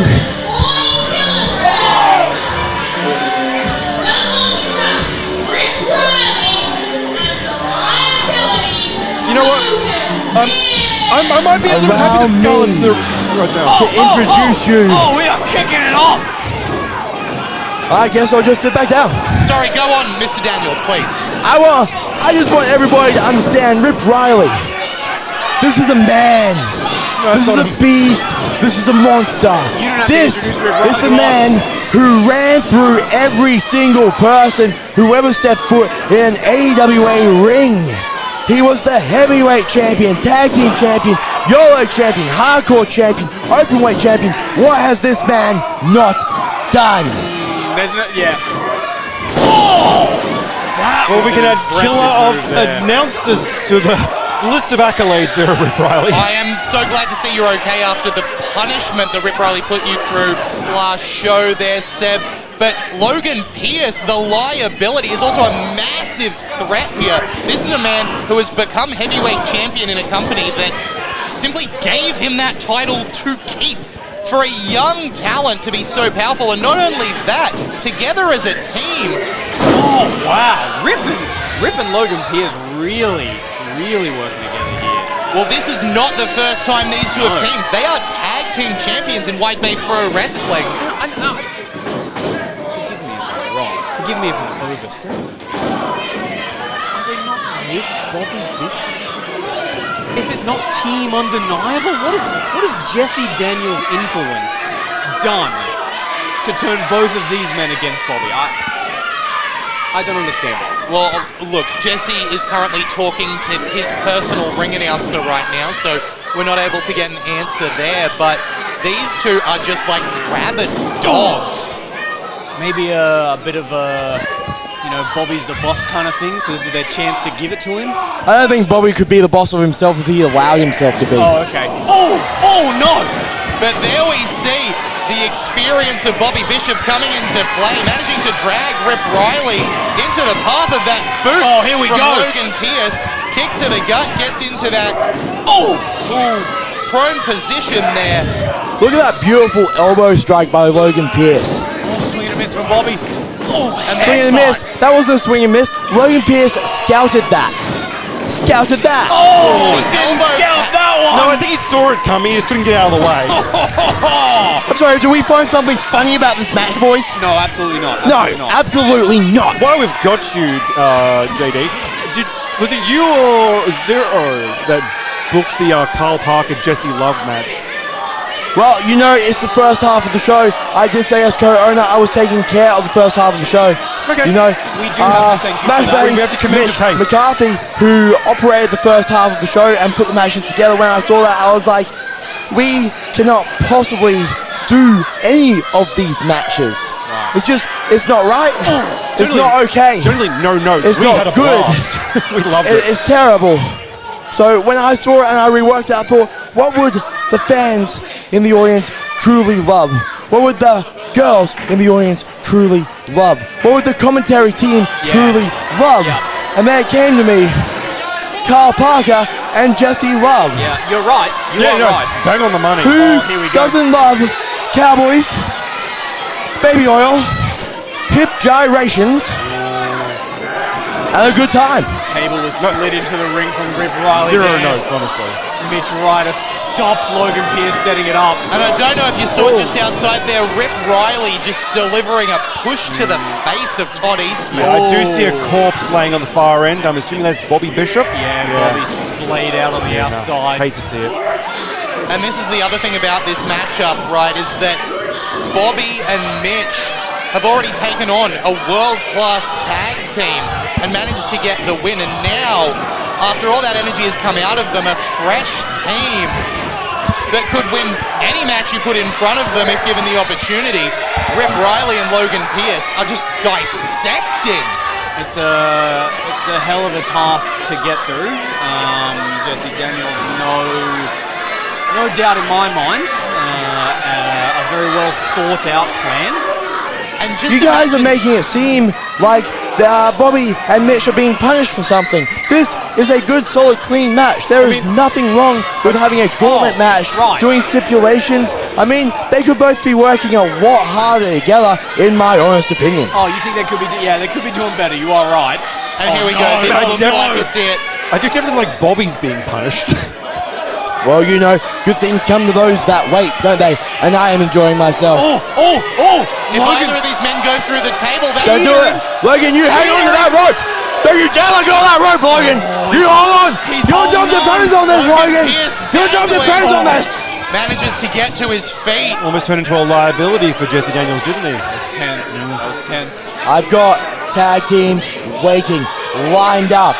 All I had to do was mention Bobby Bishop and Mitch Ryder. The number of volunteers I had was unbelievable. Jesse Daniels, as a tag team expert myself, how do you get in contact with so many so quickly? That's what I'm most impressed by. Well, that's quite simple, Dink. It wasn't too hard to find a lovely little hacker on Fiverr that just went through your phone and your laptop and provided me with all the information that I needed. Oh, wait a minute. Password protections, Dink. Oh no. It's 2025. You need two-factor You on need that one. Norton antivirus. I just like to save time. You need a VBN the way Mitch Ryder and Bobby Bishop need hope right now. Mitch Ryder and Rip Riley fighting at the top there. You don't need Surfshark to be able to watch the peril that Rip Riley is in. What is he doing? It's a measure of revenge and helps send Rip Riley through the table. Todd Eastman, you beauty! Wow. Congratulations to Bobby Bishop and Mitch Ryder, who have taken down not one but two tag teams in the Devil's Gauntlet. An incredible showcase from both Ryder and Bishop so far. Don't know why we're not hearing their music right now.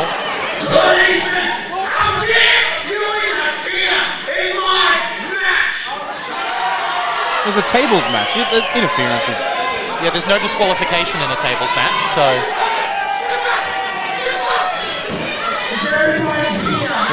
Okay, it's fine. It's fine.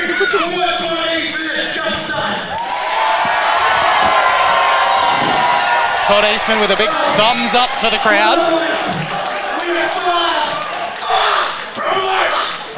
What do you mean? Just make sure that this is going to be a good, clean Devil's Gauntlet.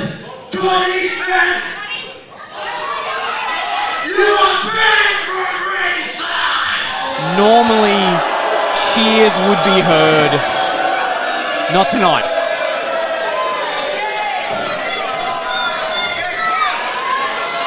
There's a young man in front of us yelling that Jesse Daniels is just a sore loser, and it's hard to argue with that. Yes. Oh, Toddy's getting right up in the face of Jesse Daniels now. Wow. Look at the pain that these two men must have gone through.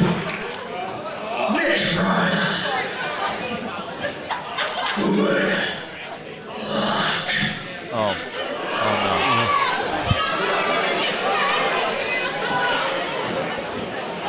These two men are just about out on their feet after going through a tag match and then a tables match. Wait a minute. I have no idea why Todd Eastman would just run out. Oh, we have former Pro Wrestling League Tag Team Champions here. Everybody put your hands together.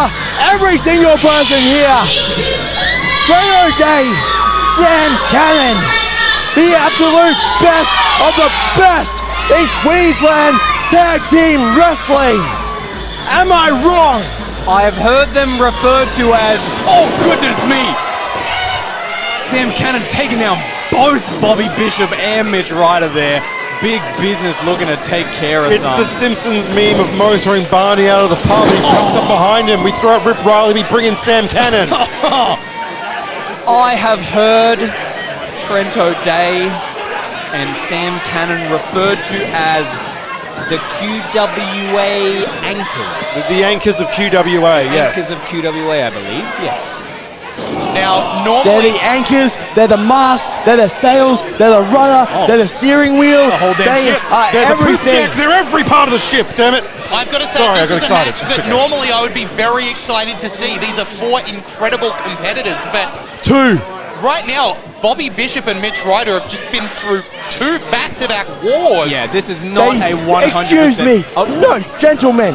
okay. Gentlemen, they cheated to win against Decadence. Todd Eastman stopped the tables match. Bobby Bishop and Mitch Ryder have been cheating this entire time. I'm honestly surprised that they didn't make this a Todd Eastman on a pole match.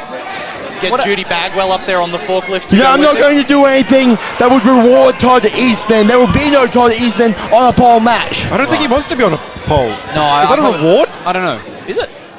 What happened? How? Okay. Bad day to be Ryder's arm. Let's talk about Sam Cannon in the ring right now for anyone who hasn't seen him. Let's. An absolute freak athlete. Yeah. A man his size and strength who can do a picture-perfect moonsault. Not only that, excels at anything he does. I've heard this man's walls are lined with golf trophies. He's a freak. And now tagged in. He took the at the time, Pro Wrestling League champion Outback Adam to the limit. Yeah. Almost capturing the belt for himself. Now, Trento Day, between here on commentary and on my podcast, Wrestle Radio Australia, he's a man who likes to tell me exactly what I should say about him. I get 7-minute, 8-minute long voice messages from him about once a week. He has asked me to acknowledge the fact that he is the only person to have held 2 of the currently active Pro Wrestling League championships. Right. He's a former PWL Openweight champion and a former PWL Tag Team champion. You're right. Which means that he is only 1 title away from being the first and only PWL Grand Slam champion. And I think you're right. I don't think anyone else on the roster, has held both. You're right. No one else has held 2 different titles. There's only 2 other people with 2 title reigns. Strung across the top rope here, Ryder. Lovely. Oh, long way Absolutely stunning the way he just stunned Mitch Ryder. I could barely watch. Look at Bobby that. trying to get inside the ring against the rules. You're allowed one of those. You are allowed one of those. They've had one. Let's talk You're about... meant to be watching the matches. The attitude of Trent O'Day has changed. When he was first openweight champion, he was a much happier, friendlier character. But this uniquely violent streak that has been brought out in him has brought him a long way. You know, let me tell you, you become a product of the environment that you are in. I have seen Trent O'Day for months now backstage, trying to shake hands, trying to be nice to people. There's no fault of his own that everybody has turned against him, and this is the end result. If you don't get your own support, you make your own support. Mr. Daniels, I'm sorry, I want to call what we're seeing in the ring right now. That was a grab to the nose by O'Day, but once again, Ryder manages to turn it around, delivering that slam with what little energy he had left in his body. Both of these men now will be looking to make a tag to turn the momentum back into their direction. Mitch Ryder has been in the ring for a long time and taken a lot of damage. Cannon is tagged in, but so is Bishop. Clothesline duck, delivering those right hands right to the You are jaw not of allowed to Sam Cannon. punch with a closed fist. The referee should be cancelled. I'm going to have strong words with Ref Pat after this match, let me tell you. What about elbows, Daniels? What about elbows? But look at all of I those can honestly elbows say in. they are illegal, being on the receiving end of those many a times. Dazed, confused, but still able to fight back against Bobby Bishop. And Sam Cannon is having absolutely no problems manhandling him right now. Sam Cannon somehow managing to withstand all those elbows to the head. Bishop looked like he was going for a pile driver, but couldn't get big business up. Trying. Miscommunication. Beautiful, smart move by Sam Cannon. Loving it. Slam. Look at the strength. Look at the strength. This man has just essentially deadlifted and thrown a combined 357 kilograms. You're not Picked them wrong. up like they were nothing. I don't know if you've been listening, Lachlan, but in my opinion, Mitch Ryder, Todd Eastman, Bobby Bishop, they are nothing. He's got you there. I've got to be honest, I am in awe of Sam Cannon at the moment. That He's a man scary dude. is terrifying. I find him cute and lovable. I don't know why wait a you are second. reading books based on their cover, Seb. Sam Cannon's got something here. What's he grabbed from under the... Is that... He's tight. I can't see anything. I can't see what he's doing. Just open your eyes. I have no binoculars. I cannot Look see at a him. thing. Why isn't referee Pat? Are we? He's just Surely a zip tie would make him immobile, but I believe he's still immobile. Surely See, I don't know what you're disqualified. doing with that hammer and that bell, but you put your hands away from it right this second. Ref Pat, come on, you got. Come on! Look at it, Pat! He's zip-tied to the bottom rope. Let me ring. Mitch Ryder can now do nothing to stop Ring what the is bell. coming to Bobby Bishop. Unbelievable. Am I ringing it? Don't you dare. Don't you dare. What? Don't you dare.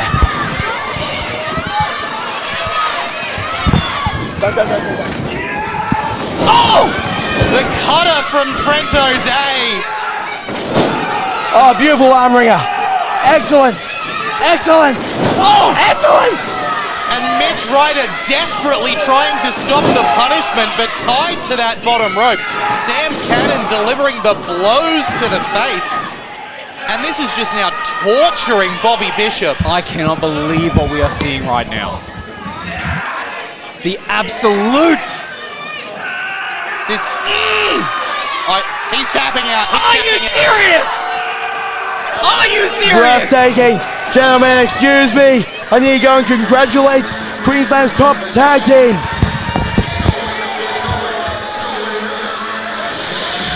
Corruption is the word that comes to mind. Ref Pat was asking for the bell to be rung for a disqualification, but we received explicit instructions from our boss Jesse Daniels not to ring the bell.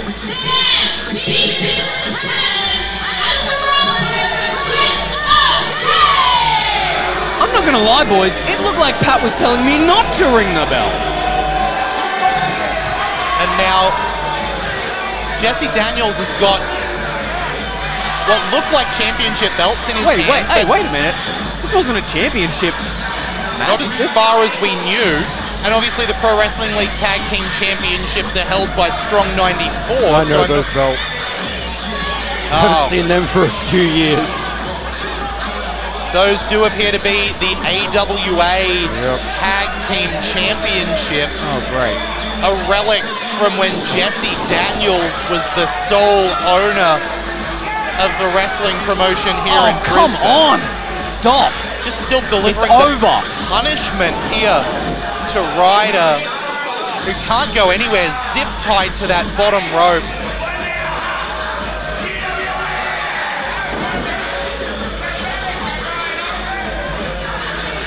This is just disgusting. This is disgusting. Ladies and gentlemen, please allow me to introduce you to the brand new AWA Tag Team Champions, Big Business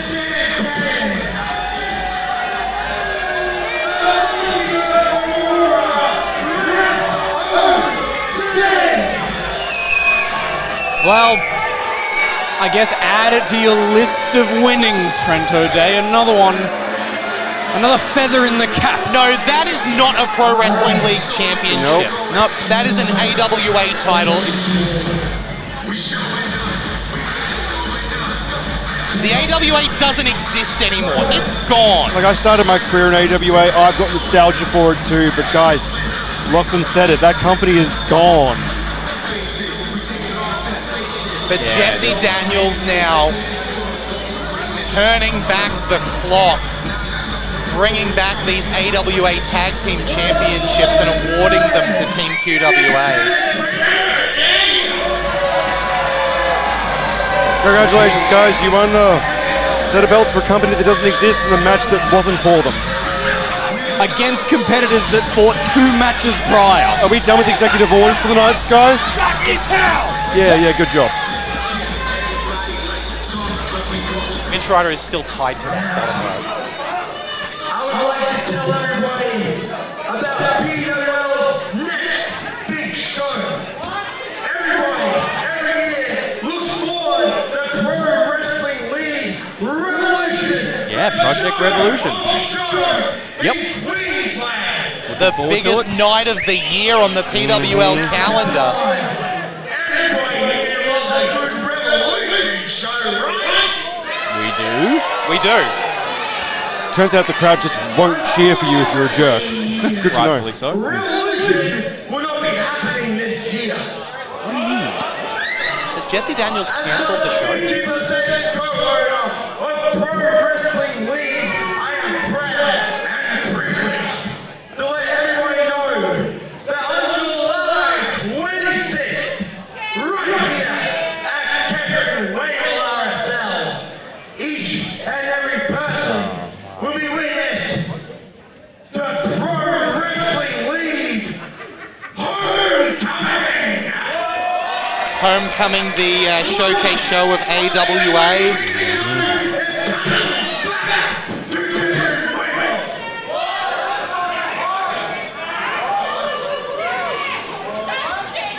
This megalomaniac is living in the past.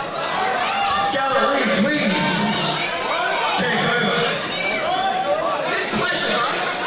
At least it looks like Mitch Ryder has been freed from the bottom rope. He's being, I think, checked on over there at the moment.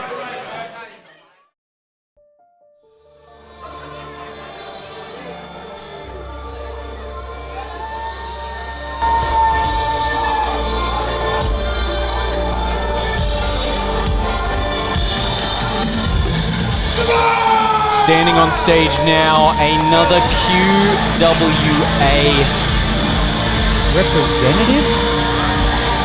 Tell you what, another amazing talent from QWA. This is Seth Tylers.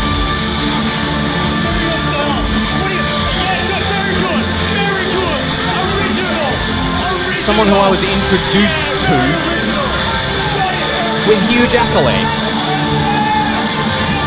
They introduced me and they wouldn't shut up about it.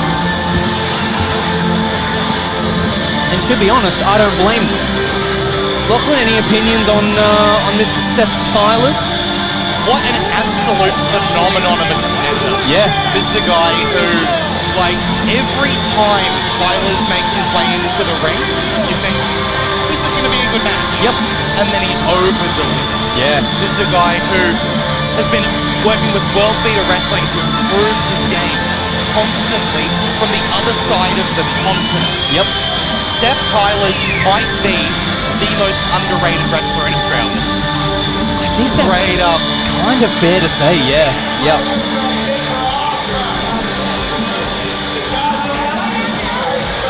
You know, we've seen more and more of these talents coming down from QWA, and they always deliver. Seth Tyler's in the upper echelon of that.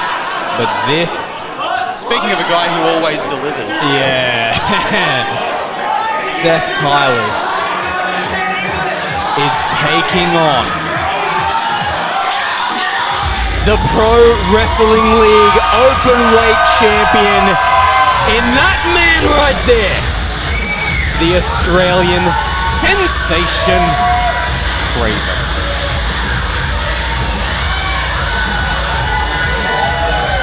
Now this is their first title defense since winning in the Purge Rumble, so it'll be interesting to see.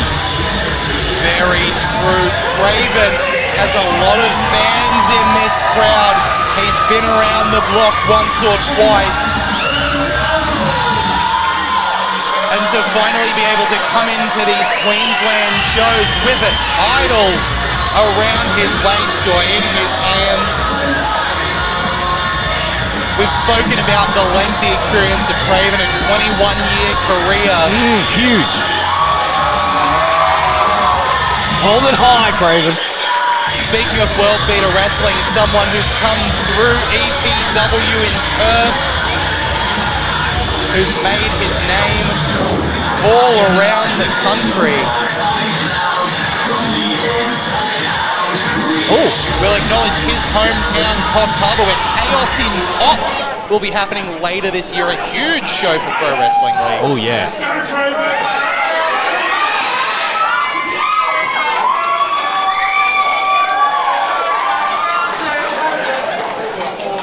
He's the one with the makeup. Seth Tyler. Last night online, you were loud and bold. A dream debut here is the story you saw. You said you're going to do in just one night what took me 3 years to achieve. Straight up and out.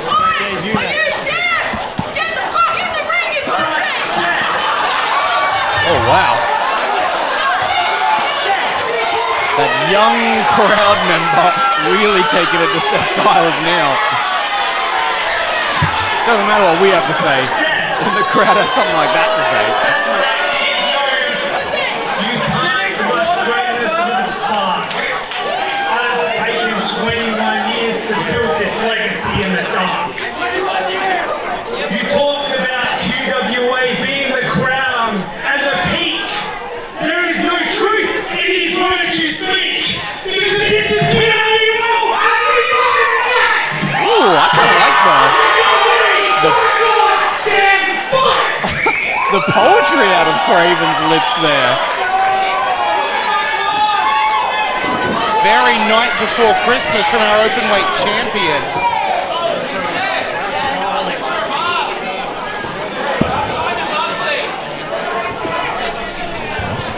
And it sounds like Craven has a bit of a chip on his shoulder about a young upstart like Tyler's coming for this openweight title.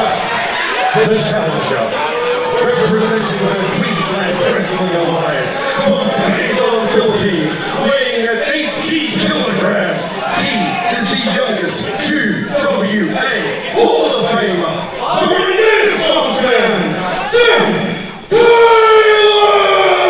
Oh, it's nice to hear. It's nice to hear Seb's voice back on announcing. It's got a certain gravitas to it.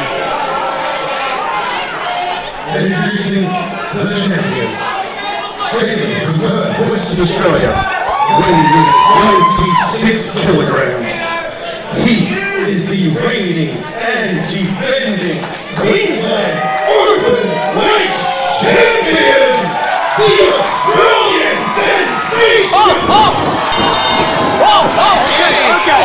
Okay, alright. We are starting things hot. Look, I talked about Craven having a chip on his shoulder. Chips on the shoulder don't come much bigger than that on the shoulder of the Renaissance man, Seth Tyler's. Look at that technical acumen there, taking over the momentum very quickly and taking a forearm to the back. Yeah, and I think rightfully so. You give a shot to the back, you take a shot to the back. Now, I spoke to Seth Tyler's earlier today and he was frustrated. He told me to look at the run sheet, and listed on the run sheet is not Seth Tyler's. They've got his name. It says Seth Myers on the run sheet. Now, when he went to PWL management and asked them to correct it, they scratched out the name and they wrote Tyler's above it, but spelt incorrectly. Oh, with an E, I think I saw with that. With an E, no, Tyler's was livid, and he is putting all of that energy, all of that frustration into the chest of Craven right now. And you have to wonder, is that a tactic from our management of the Jesse Daniels variety?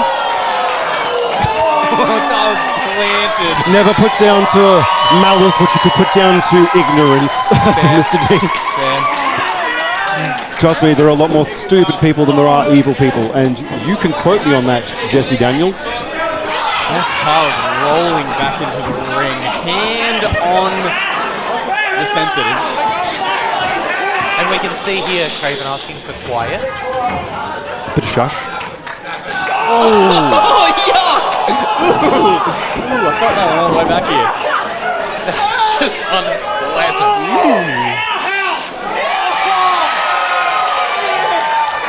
The crowd are so behind Craven every time he gets into the ring. The snapmare there takes down Tyler's, and now the pressure on that left shoulder, keeping Tyler's grounded.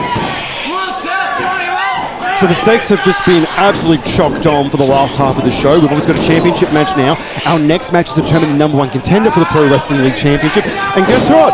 We'll determine who that's going to be the match after that. Unreal stuff here.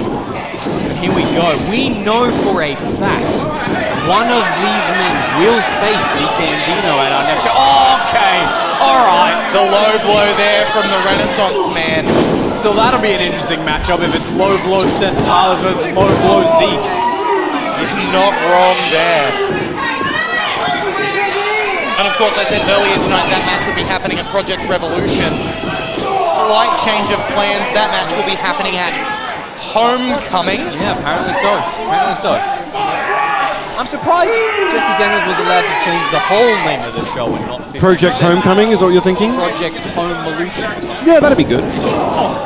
Goes really nice in a poster. Sorry, the disrespect there from Seth Tyler's with the crotch chop in the direction of the Terrifier Craven. Yeah, there's a lot of those. Oh! Wild enziguri there from Tyler's. There's the skill on display. And look at that, targeting the leg to drop Craven so he can hit that drop kick right to the side of the head, but only get a 2 count from it. Tyler's is surgical. He pinpoints those targets, delivers those shots with such accuracy. Talking about stakes earlier, let's get a little bit in depth into the mindset of Craven, currently holding the Openweight Championship, and we have a show coming up at Coffs Harbour. Now, the gent is billed from Perth, Western Australia, but he resides in Coffs Harbour. Yep. Got to think he's going to want to hang on to that belt before till he gets there, right? You're right. A lot at stake here in this match right before us. Rather be the hometown hero than the hometown loser, of course. Yeah. Craven's shown a lot of pride in Coffs Harbour. Yeah. Oh, up and over there. No, up and out. Craven with it. Enziguri from the outside. And now Craven, very comfortable going aerial from the top. Hits that crossbody. Crossbody connect. 1, 2. Oh. Kick out there from Tyler's keeps this match going.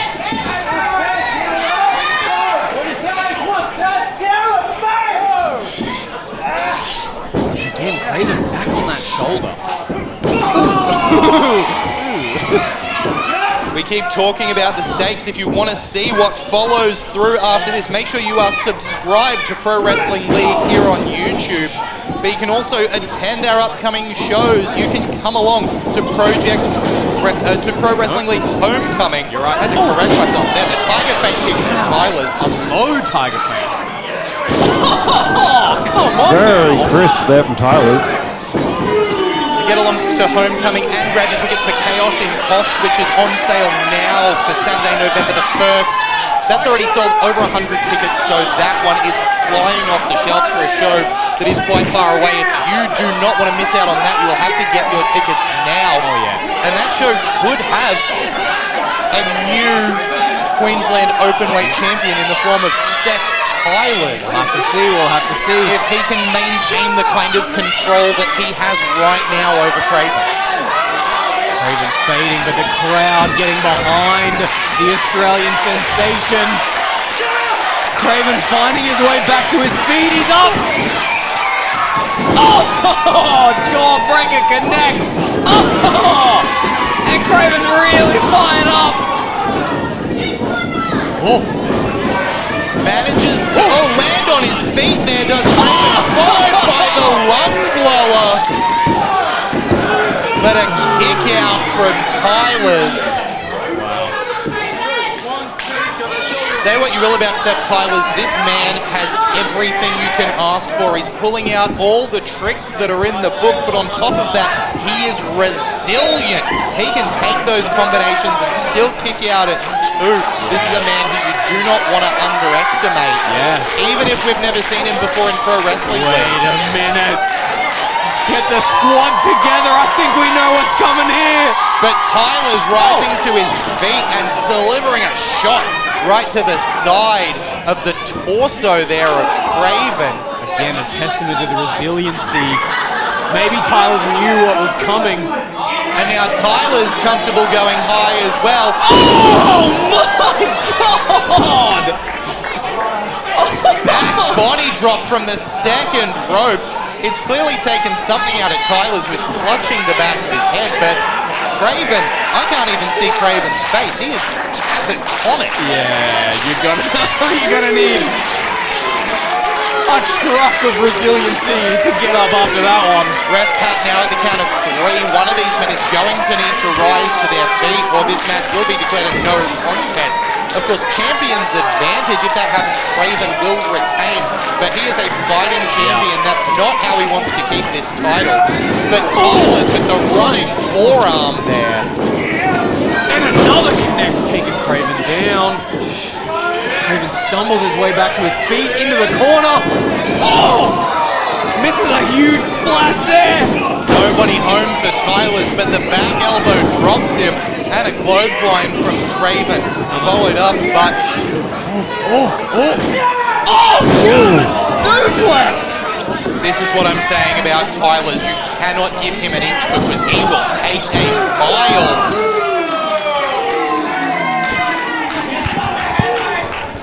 And it doesn't take a mile to kick out. All you need is just that shoulder up, and Craven gave everything to get it up to keep this match underway. It was mentioned before, Seth Tylers, the youngest ever QWA champion. In the record books up there, if he was to win this, that would also set a record for the shortest time between PWL debut and becoming champion. Wow. His first match here, managing to get a title opportunity, and that does not come from nowhere. This is a man who has impressed everywhere he's been, and we're seeing that right now. Look at the control that he has over the 21-year veteran. Talking a bit of smack to the crowd, though I don't know how well that's going to do. And caught by Craven, who locks him up. Bit of cheeky Nando's. Up on the shoulders of Craven, a long way down. Deposited. What? This is what I'm saying about Tyler's. You've got to watch this guy. This is the future of pro wrestling in Australia, but Craven is not willing to let go of the present just yet. A kick out at 2 by Seth. The Renaissance man still in this thing. Craven absolutely shocked, and I think rightfully so. I'm just as shocked, Craven, I tell you what. This is an unbelievable beating taking place here, and Seth Tyler's refusing to kick, refusing to stay down. We know what we're looking for here. Craven setting up for that destroyer, but Tyler's gets out of it into the fireman's carry, depositing Craven. Only the 2 count though, but he stays on it. Not a moment for Craven to recapture his breath. Look at that versatility there. Driven right onto the knee, an Ushigoroshi variation there by Tyler's. Unbelievable. Craven kicks out at 2. Code red by Tyler's only gets 2. What are we watching? Do you see how high the stack was on that code red as well? Ooh, ripped to Craven's medical bills. His physio will see him tomorrow. What an absolute showcase here. If there were any doubts as to whether Seth Tyler's deserved this shot at the Openweight Championship, those doubts have been demolished. Yeah. But Craven will not let go of this championship easily. Oh, Craven well scouted.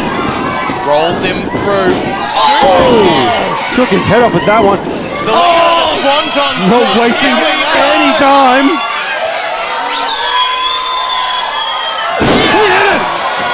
Picture perfect. Swanton gets the 3. And still, recent Openweight champion, Craven!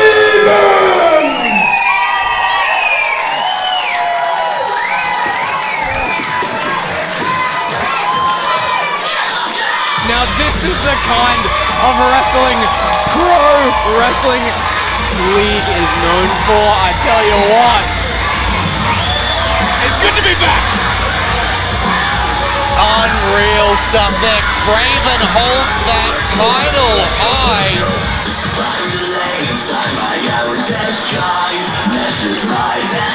And there is a man backstage who will be watching closely. Zandino, the #1 contender, will be challenging Craven for the Openweight Championship at Pro Wrestling League Homecoming.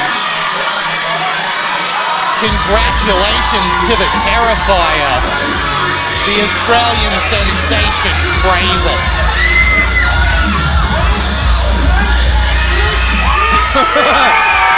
Positioned among the people. Hell yeah. Hell yeah. The following is a 4-way match. It has scheduled for 1 fall. And this is determined the #1 contender for the Pro Wrestling League Championship. Huge.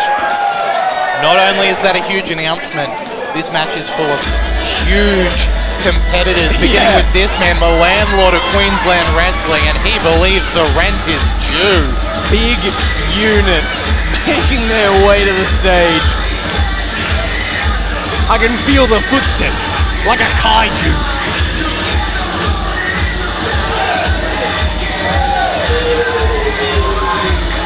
The camera can sometimes disguise just how massive Jackson Cross is.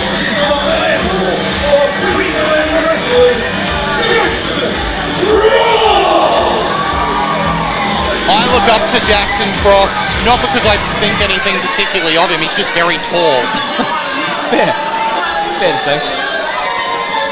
But he's not the only Goliath in this match. Simply no Jasons here. As the Lionheart makes his way out.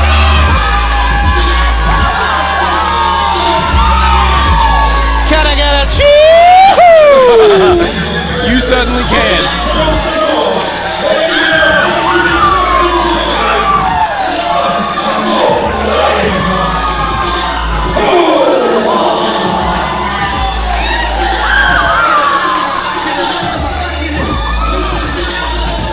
can't knock this boy over with a pail of water, I'll tell you that much.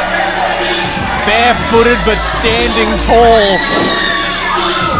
Toa is one hell of a competitor. Now, just a little bit of backstage information for the viewers at home. We have acquired a new ring for Pro Wrestling League, and I believe part of the reason for that is the size of competitor in this match. Yeah. Look at the stature. After a recent dominating performance in Melbourne City Wrestling, 13 has returned to Pro Wrestling League.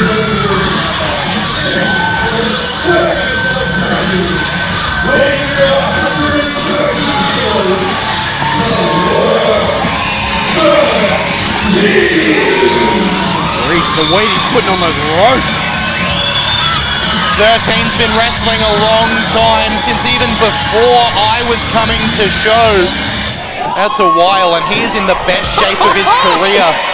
Oh, man. But there is one more massive man to come yet.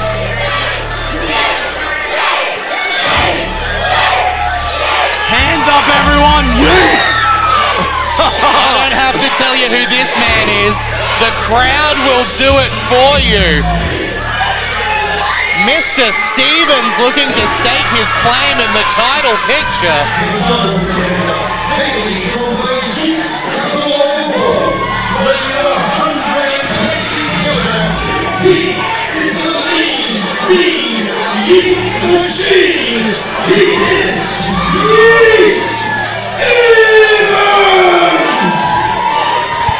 I'm going to distract myself with a bit of yeeting. 13 was just staring absolute daggers through me, and I felt a chill.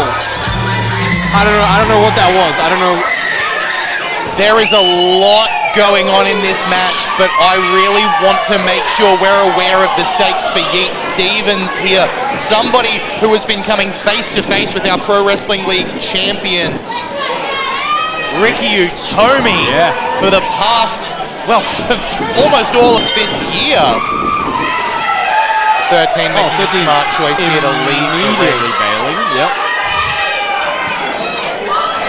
Of course, I mentioned 13 recently in MCW, a place where the Inter-Commonwealth title was held by the challenger tonight for the Pro Wrestling League Championship, Mick Moretti. Oh, that's interesting. Oh, hey, wait a minute. 13 now dragging Yeet to the outside.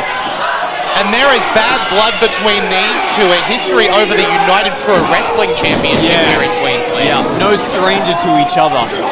Jackson Cross now taking a headlock on the big man Toa. Oh, sends him down with a back elbow. You don't see that often. No, not to Toa anyway. That's brutal. Jackson Cross, the man who's recently just come back from a few years living in New Zealand, taking on the Samoan Lionheart. Oh, and a hip toss to Jackson Cross again. You wouldn't see it often. Even in Arcadia, Toa's gonna throw you anywhere he wants. Oh, but Toa, eyes on the back of your head. Oh no. You want to talk about monsters? The Worm 13 is making this ring his playground right now. Huge suplex there. See how far the ring went down when they collided there? It's funny you mentioned that. They actually put in a different ring tonight with this match in mind, right? We were saying before, yeah. We think this is exactly the reason we got a new ring. The absolute amount of meat. Toa trying to send 13, but 13 sending Toa into the corner of everything there. Now, if you're not familiar with any of these competitors, the massive man that you're looking at is literally any of them. He tried to take 13 to the outside, but able to.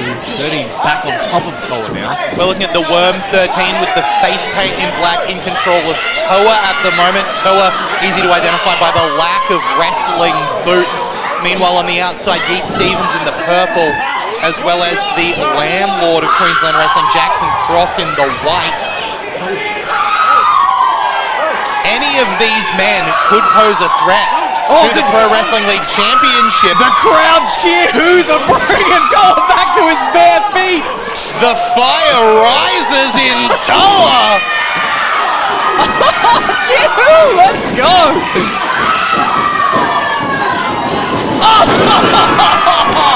Accounts without leaving his feet.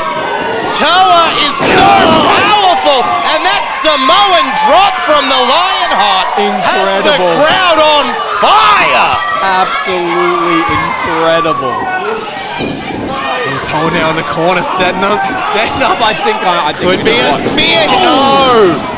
The knee of 13 goes right into the head. Yeah, absolutely rattled Toa there. Oh, but now Yeet dragging 13 to the outside. A little bit of payback, a little bit of comeuppance.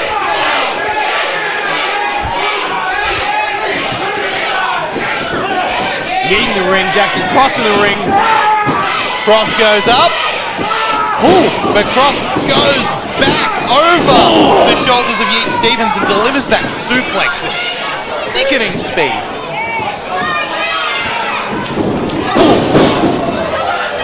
The technical acumen of Jackson Cross can't be counted out. For a dude this big and strong, he is so precise. So agile.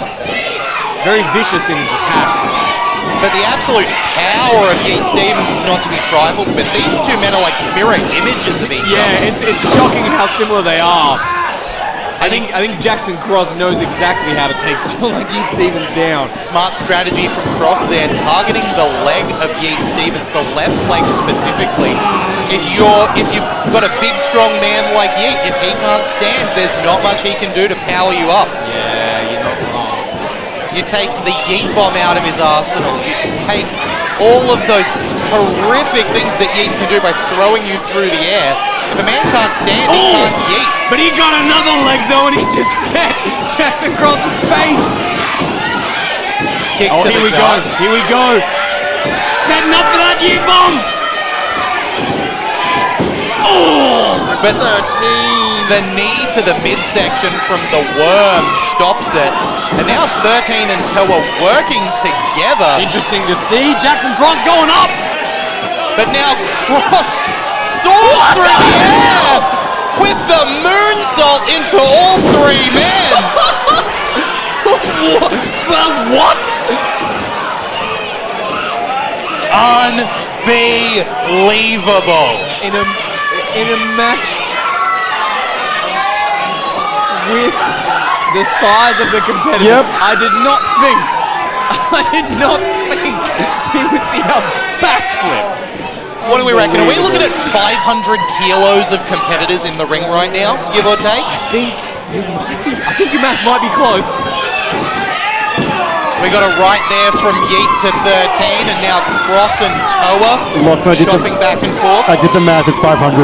Wow, an even 500? An even 500. What the hell? A half ton of humanity coming to blows here. Good grief, and half of that half ton going set off the ropes. Oh, hold on though. 13 goes to the outside. Jackson Cross stumbling back to the other side. Swing and a miss. Toa.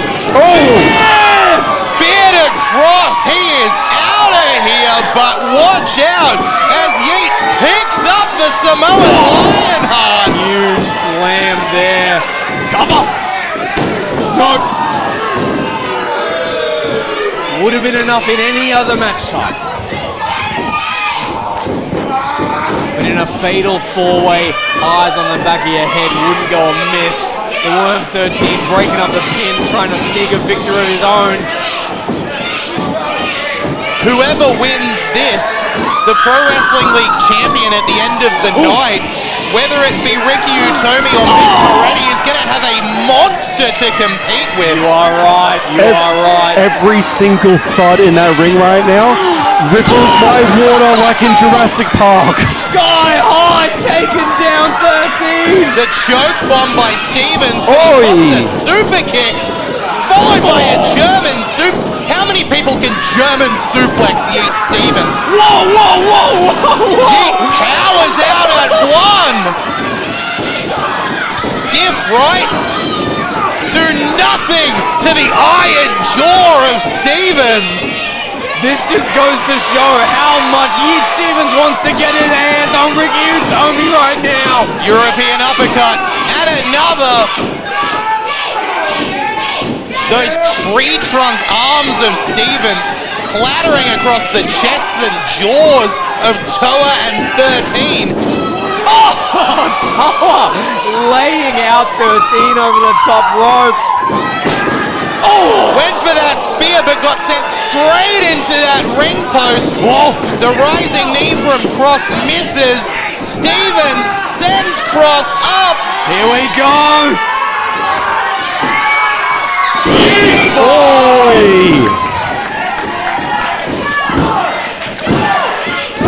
He got him!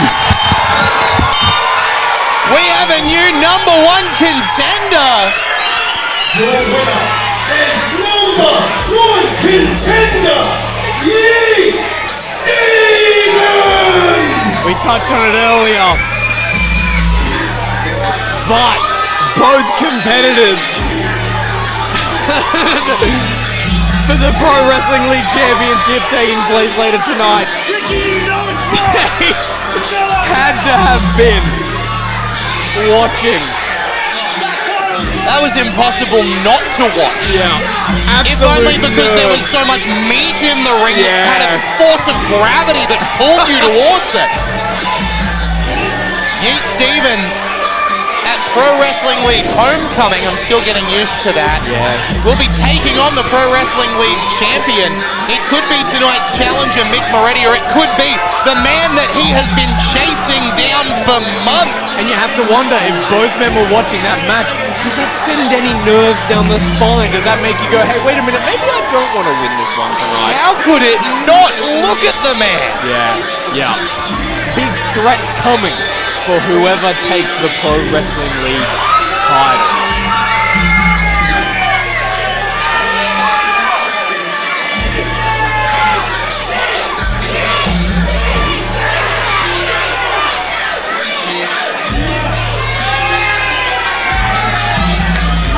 Very well deserved. That could be our next Pro Wrestling League champion. Hey, look who we got here! 3 10s, talking to a 0, and a $2 sausage. You know, every time the boss brings you up, he says it reminds him of the time he sat on attack. Because you're a pain in the ass. Hey? It's true. It's true. In fact, Mish, I don't know why you're here tonight. I've given you the whole night off. No general manager duties for you. However, it looks like there was Pro Wrestling League business occurring right now. So, I don't know what you're doing. Like, I would love to discuss that with you, Zero. Unless you're looking to leave me out. Unless you're looking for a fight.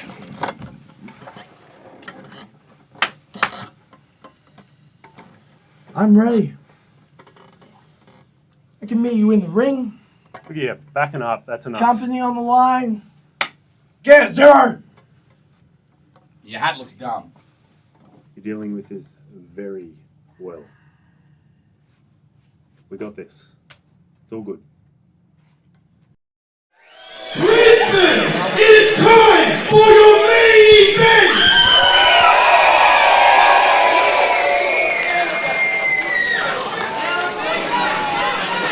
I know for a fact, ring announcer, Sebastian,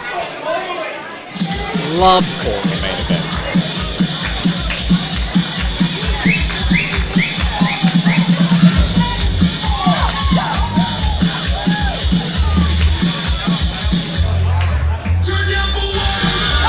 Now this is a competitor that I find very interesting.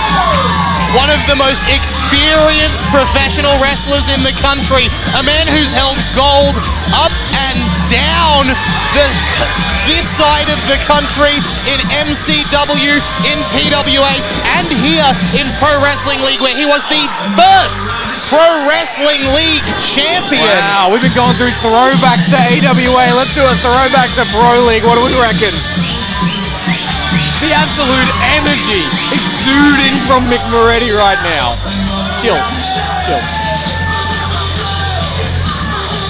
Mick Moretti held that PWL championship for a full year from Project Revolution to Project Revolution, where he was defeated by former co-owner Mitch McCarthy for that title. But now he comes up against our current Pro League champion.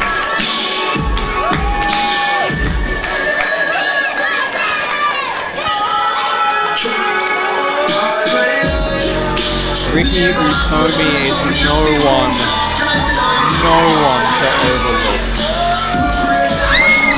And not just Ricky Utomi, but that man standing over his right shoulder, the enforcer, Riker. Where did the rest of his pants go? It looks like he flexed his calves and they fell apart. Yeah, you're probably right. Good lord, the trunks that man is walking with. Nick Moretti making fun of Utomi from the middle of the ring. Not exactly a smart call, I would say. Well, you say that, but if you're Mick Moretti, you've seen it all. This is a man who has been with Pro Wrestling Australia, PWA, one of the most prominent wrestling companies in this country for years. He has been the champion. Not only that, he's trained people at the PWA Academy, one of the most prestigious schools in the country. If there is a wrestler in Australia, Mick Moretti has seen their type before.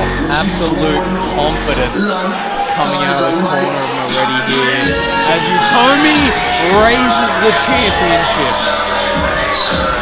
I spoke to Moretti recently talking about his return to the ring. He's had a little bit of an absence. He told me that he's in what he's calling semi-retirement. He's only going to wrestle a match if and when he feels like it, because he's done just about everything there is to do in this country. Okay. Well, it's the hell of a one to put your foot in. Moretti looking to become a two-time PWL champion here, deeming that worthy of setting foot back in the ring. But from what I've seen of Moretti, I'm not sure if that's because he wants the pride of being champ or if he just wants to dethrone someone he thinks is a bit of no good in the form of Utomi. Yeah, okay. Introducing first, the challenger. That's me. Hailing from somewhere in Australia. Man travels. About 88 kilograms. Muscle. He is the Green Dragon. He is the master of mischief. He is the top of the food chain. He was the first ever Pro Wrestling League champion. The Rapscallion, Mick Moretti! Hell of an introduction for those unaware. I didn't even notice he was wearing slides this whole time. Yeah, kicking off the flip-flops goes Moretti. It's definitely a different style to what we're used to seeing. Wait.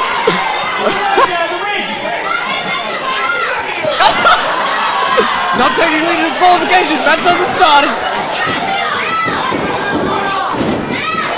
I think Moretti might be suckering Utomi in a little bit here, making him angry, disguising just how talented he is. Head games disguised as feet games. From Brisbane, Queensland, weighing in at 88 kilograms, he is accompanied to the ring this evening by Riker.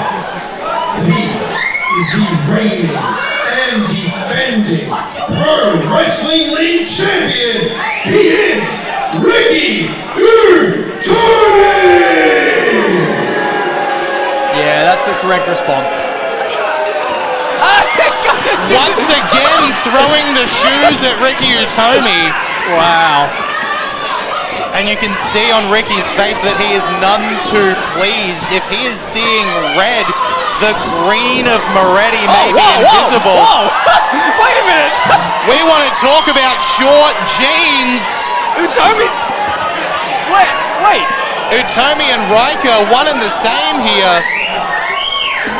The Tims hiding those fluoro socks. It's a war of interesting outfits here tonight in the main event.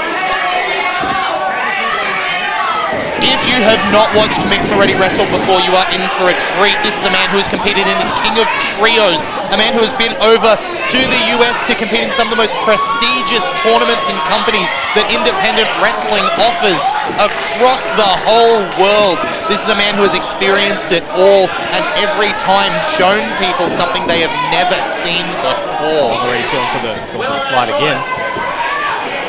Hey, if it worked the first 4 times. I just want to point out. Oh, again! He does it again. Rev Pat's getting pretty fed up with this. Definitely He's absolutely loving it, though.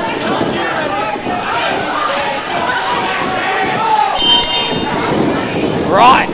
This match is underway. I just want to point out. Oh, wait. A very interesting strategy there. Going for a wet willy. Interesting strategy is the name of the game when it comes to Moretti. I'll tell you what's really interesting to me. Moretti's ring gear. No shoes, no wrist tape, no elbow pads, no design on the tights. The man's wrestling tells you who he is. You couldn't be more correct there, Dink. This is a man who is able to express himself with just his body and his actions. There is the haircut is a pretty good give. It's definitely a look. Very Dr. Neo Cortex of him. Let's see if Ricky Utomi looking to crash already. Actually, you say that, and Utomi is dressed like Crash Bandicoot. Oh my god. He's got the pants. Wait, what the hell? Was this sponsored by Sony? I don't know what's going on. Right! Moretti continuing to take Utomi down. Inviting Utomi in, but nah, Ricky not having any part of it this time. I'm so impressed by the conditioning of Mick Moretti. If you want to talk about characters from Crash Bandicoot, it looks like entropy has had no effect on the body of Mick Moretti. I like it. Man's in hella shape. And you've got to imagine that for someone so experienced, not being in the ring all the time can actually be an advantage. He's not taking that wear and tear week in, week out. This is a man who picks his opportunities and goes in when he is at his prime. And is he a ball right now? He's making it very difficult for Ricky to take any sort of advantage. Ricky can't pin him because his shoulders are around. He can't get them both down. He's gone turtleneck. Oh! And slowly raising back with an absolute confident stare through our Pro Wrestling League champion. But here's what you're going to see from Mick Moretti. He'll get that frustration. Oh my God! He'll get into the head of the opponent. He'll make them question what's going on here. And then as soon as they make a mistake, he will strike. I don't know how this is physically possible. The man's a freak. This is straight up, he's a freak. This is very strange. Oh my God! He may be a freak, but he was also the winner of the first PWA Coliseum tournament. A tournament that's been won by Zack Sabre Jr., by Grayson Waller. This is a man with a pedigree, and he is getting in the head of Ricky Utomi, and I think he's got his nose. Not a lot of wrestlers could get the nose of Ricky Utomi. It's like that's. I don't think that's. Oh, he gave it back at least. And here we go. Over the top rope with a splash right to the chest of Ricky Utomi. Is Mick Moretti a wrestler or a circus performer? This is unbelievable body control on display here. Por qué nos los dos, Chris Dink? No, why not both? He's the whole circus tent, guys. Yeah, that's fair. Now we see the X Factor here of Riker on the outside, and Ricky Utomi to go for the low blow there. Did he just say Mamma Mia? He sure did. I don't know why, but he did. Oh, and now roll up by Utomi. Wow, finally getting in control. And we can talk smack all we want about what we like and what we don't like about Ricky Utomi, but this man is a phenomenal professional wrestler. Yeah, there's no argument. You don't get to be the Pro Wrestling League champion by resting on your laurels. This is a man who I hate to bring it up because it's such a sore spot, but he beat Outback Adam with Adam's career on the line. It does bring back home. Utomi, who every time it's mattered has been able to come out with the win. Utomi really utilising those Tims there. Laying him in with absolute force to the body of Mick Moretti.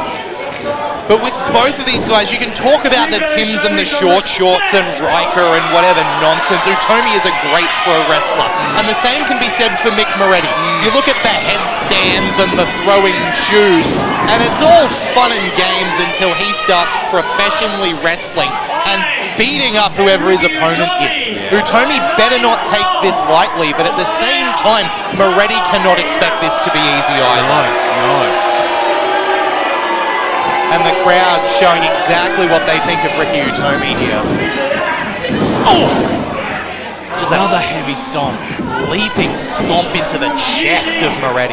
He gives the crowd that public spend 50 cents. A very interesting take there from Ricky Utomi, calling out the 50-cent public transport of Brisbane, Queensland. Street Wall.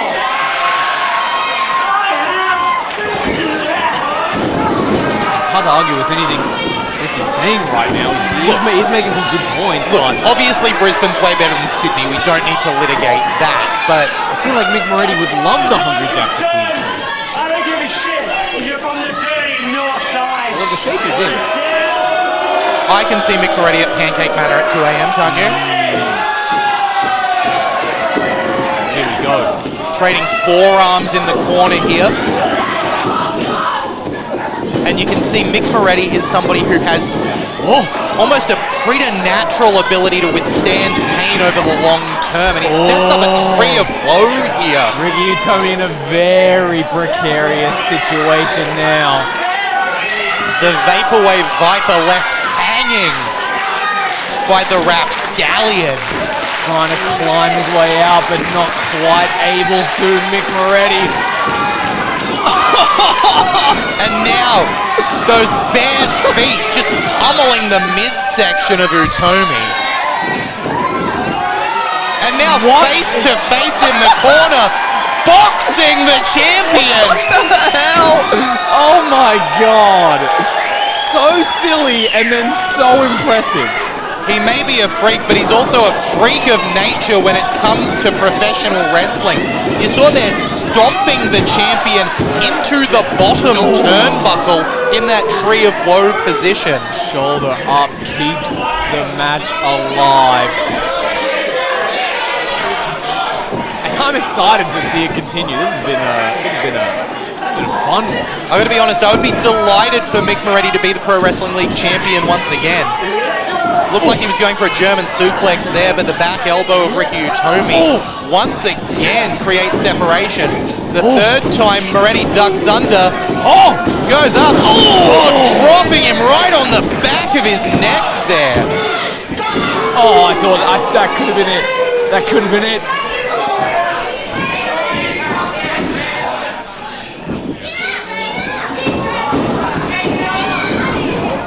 This has been an incredible night of action, but you see here that when it comes to the Pro Wrestling League Championship, there is another level of perfection that needs to be achieved. Utomi landing on his feet. These men need to calculate every strike, every blow, every grapple, and there it is going for the knee, but doesn't quite make it. Gets caught by Moretti, and the back elbow right to the jaw of Utomi. Sends Utomi off the ropes. Utomi goes over. Somehow, back to this position. Into the gory, and the knee delivered, and off the ropes with the running knee strike, and our champion retains. Ricky Utomi will be challenged by Yeet. No! Oh no! We've seen the submission take out competitors. This is it. Looking at that almost double chancery with the competitor's own arms is Ricky Utomi here. Moretti does not have not only control of his limbs, but the opportunity to breathe here. He cannot reach out to the rope because his hands are constricted. His throat just being wrapped around with his own arms. Moretti reaching with that foot. So resourceful is Mick that he gets those toes. There it is. Yes. Oh, Utomi is absolutely devastated. Without the use of his arms for the rope break there, Moretti goes for the legs, almost serpent-like. Wiggling those toes, gripping that bottom rope. Very, very, very impressive. Mick Moretti, formerly part of the Green Nation. Incredible history in this man's career.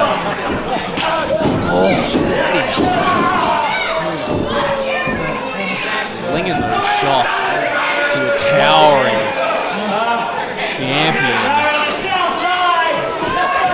The Green Nation with Mick Moretti was tag team with him and Madison Eagles, PWI's #1 women's performer in the world. We are talking about high-class athletes here. This is not just some local professional wrestler that is in the ring right now. Mick Moretti is one of the best the planet has ever seen. Oh, and there it is! And he made him look! German suplex there, and this is that technical acumen, that strength, that speed, that accuracy that Mick Moretti is able to pull out right at the moment that it matters. And now Moretti is crawling over to make a cover, but Utomi with the ring awareness rolls out of the ring. Action speaking just as loud as your words there, Lachlan. I tell you what. Absolutely phenomenal. Moretti off the ropes! Over the top, right into Riker! Oh, I think Moretti might have taken a bit too much of that. It sent Riker down, but landing on Ryan Riker must be like landing on a pile of bricks. Yeah, not a soft landing by any means. Utomi managing to not take the worst of that impact, but still not any better off for it. Now keep in mind, if this ends in a count-out, Ref Pat starting the count now. If it ends in a count-out, that'll be Ricky Utomi retaining this title, going into PWL Homecoming as the champion against our #1 contender, Yeet Stevens. Oh, and here we go, Moretti setting up Ricky on the apron. But Ryan Riker getting involved as well. Moretti's got to have eyes in the back of his head here. If he takes his eyes off Ryan Riker, one shot could be all it takes to completely destroy Moretti. And you know what? If the ref disqualifies him, I'm sure that Utomi doesn't mind. The low blow there. Come on. Into the fireman's carry now, and Utomi sends him up. Whoa, whoa, whoa! And down!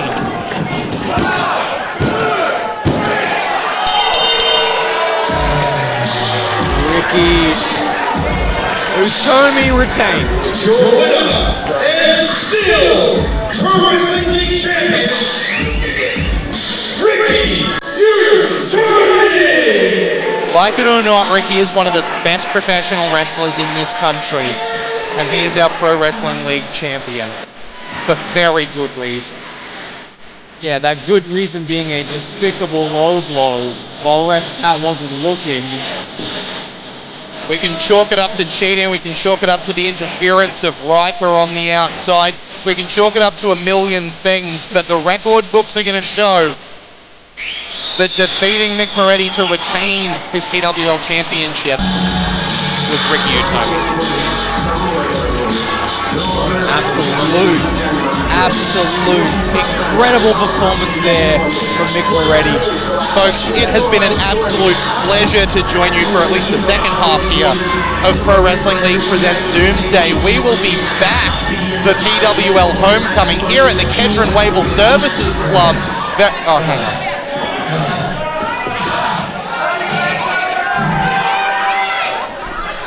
I'm really just standing. Make ready. Not a freaking good fight. But you are still not better. For the guy from the south side, batting in the Pro Wrestling League champion,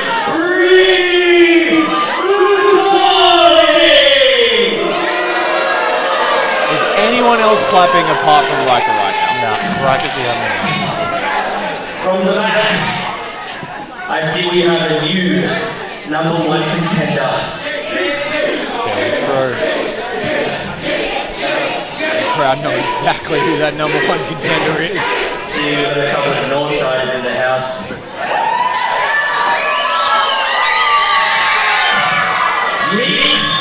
Stevens.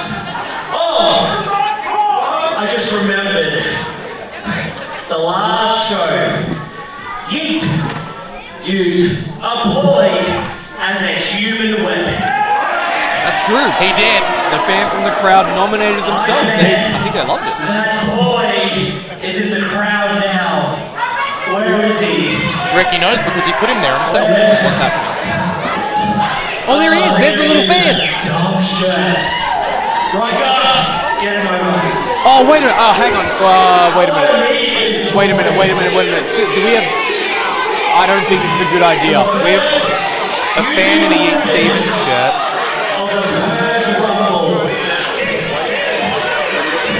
I don't... Oh, I'm really nervous about what... Isn't that a reflection of the Yeats fans, huh?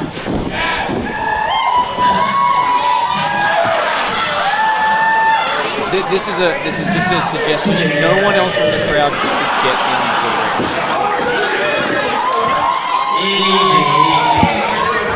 The reason I lost Ryan and Ricky here is I want to meet you. The human weapon of Yeet Stevens. I don't like this one bit. No, I'm really nervous.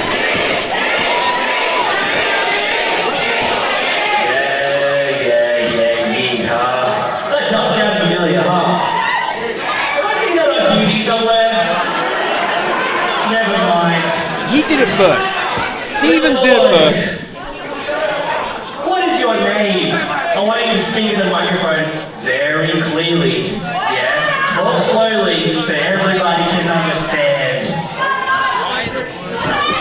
Oh, no! Hey, no! That is a fan! No! Get out here! Get off him! No! We need someone. Get we need out. referees. The referees are coming out to... Ricky Utomi and Riker are assaulting a fan right now. Get them out of here. This is not on. He's supposed to be our champion. That's not how a champion behaves. Get him out of here. Get him. Get him. Yeet Stevens is here. Get him.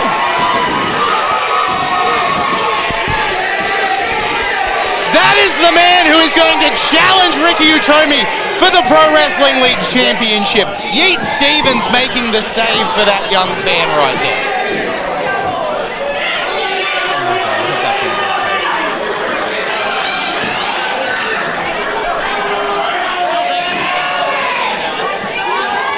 Absolutely disgusting behavior there from that champion.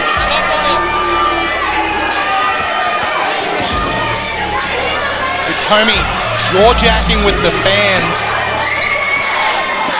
These young fans are the heart and soul of Pro Wrestling League.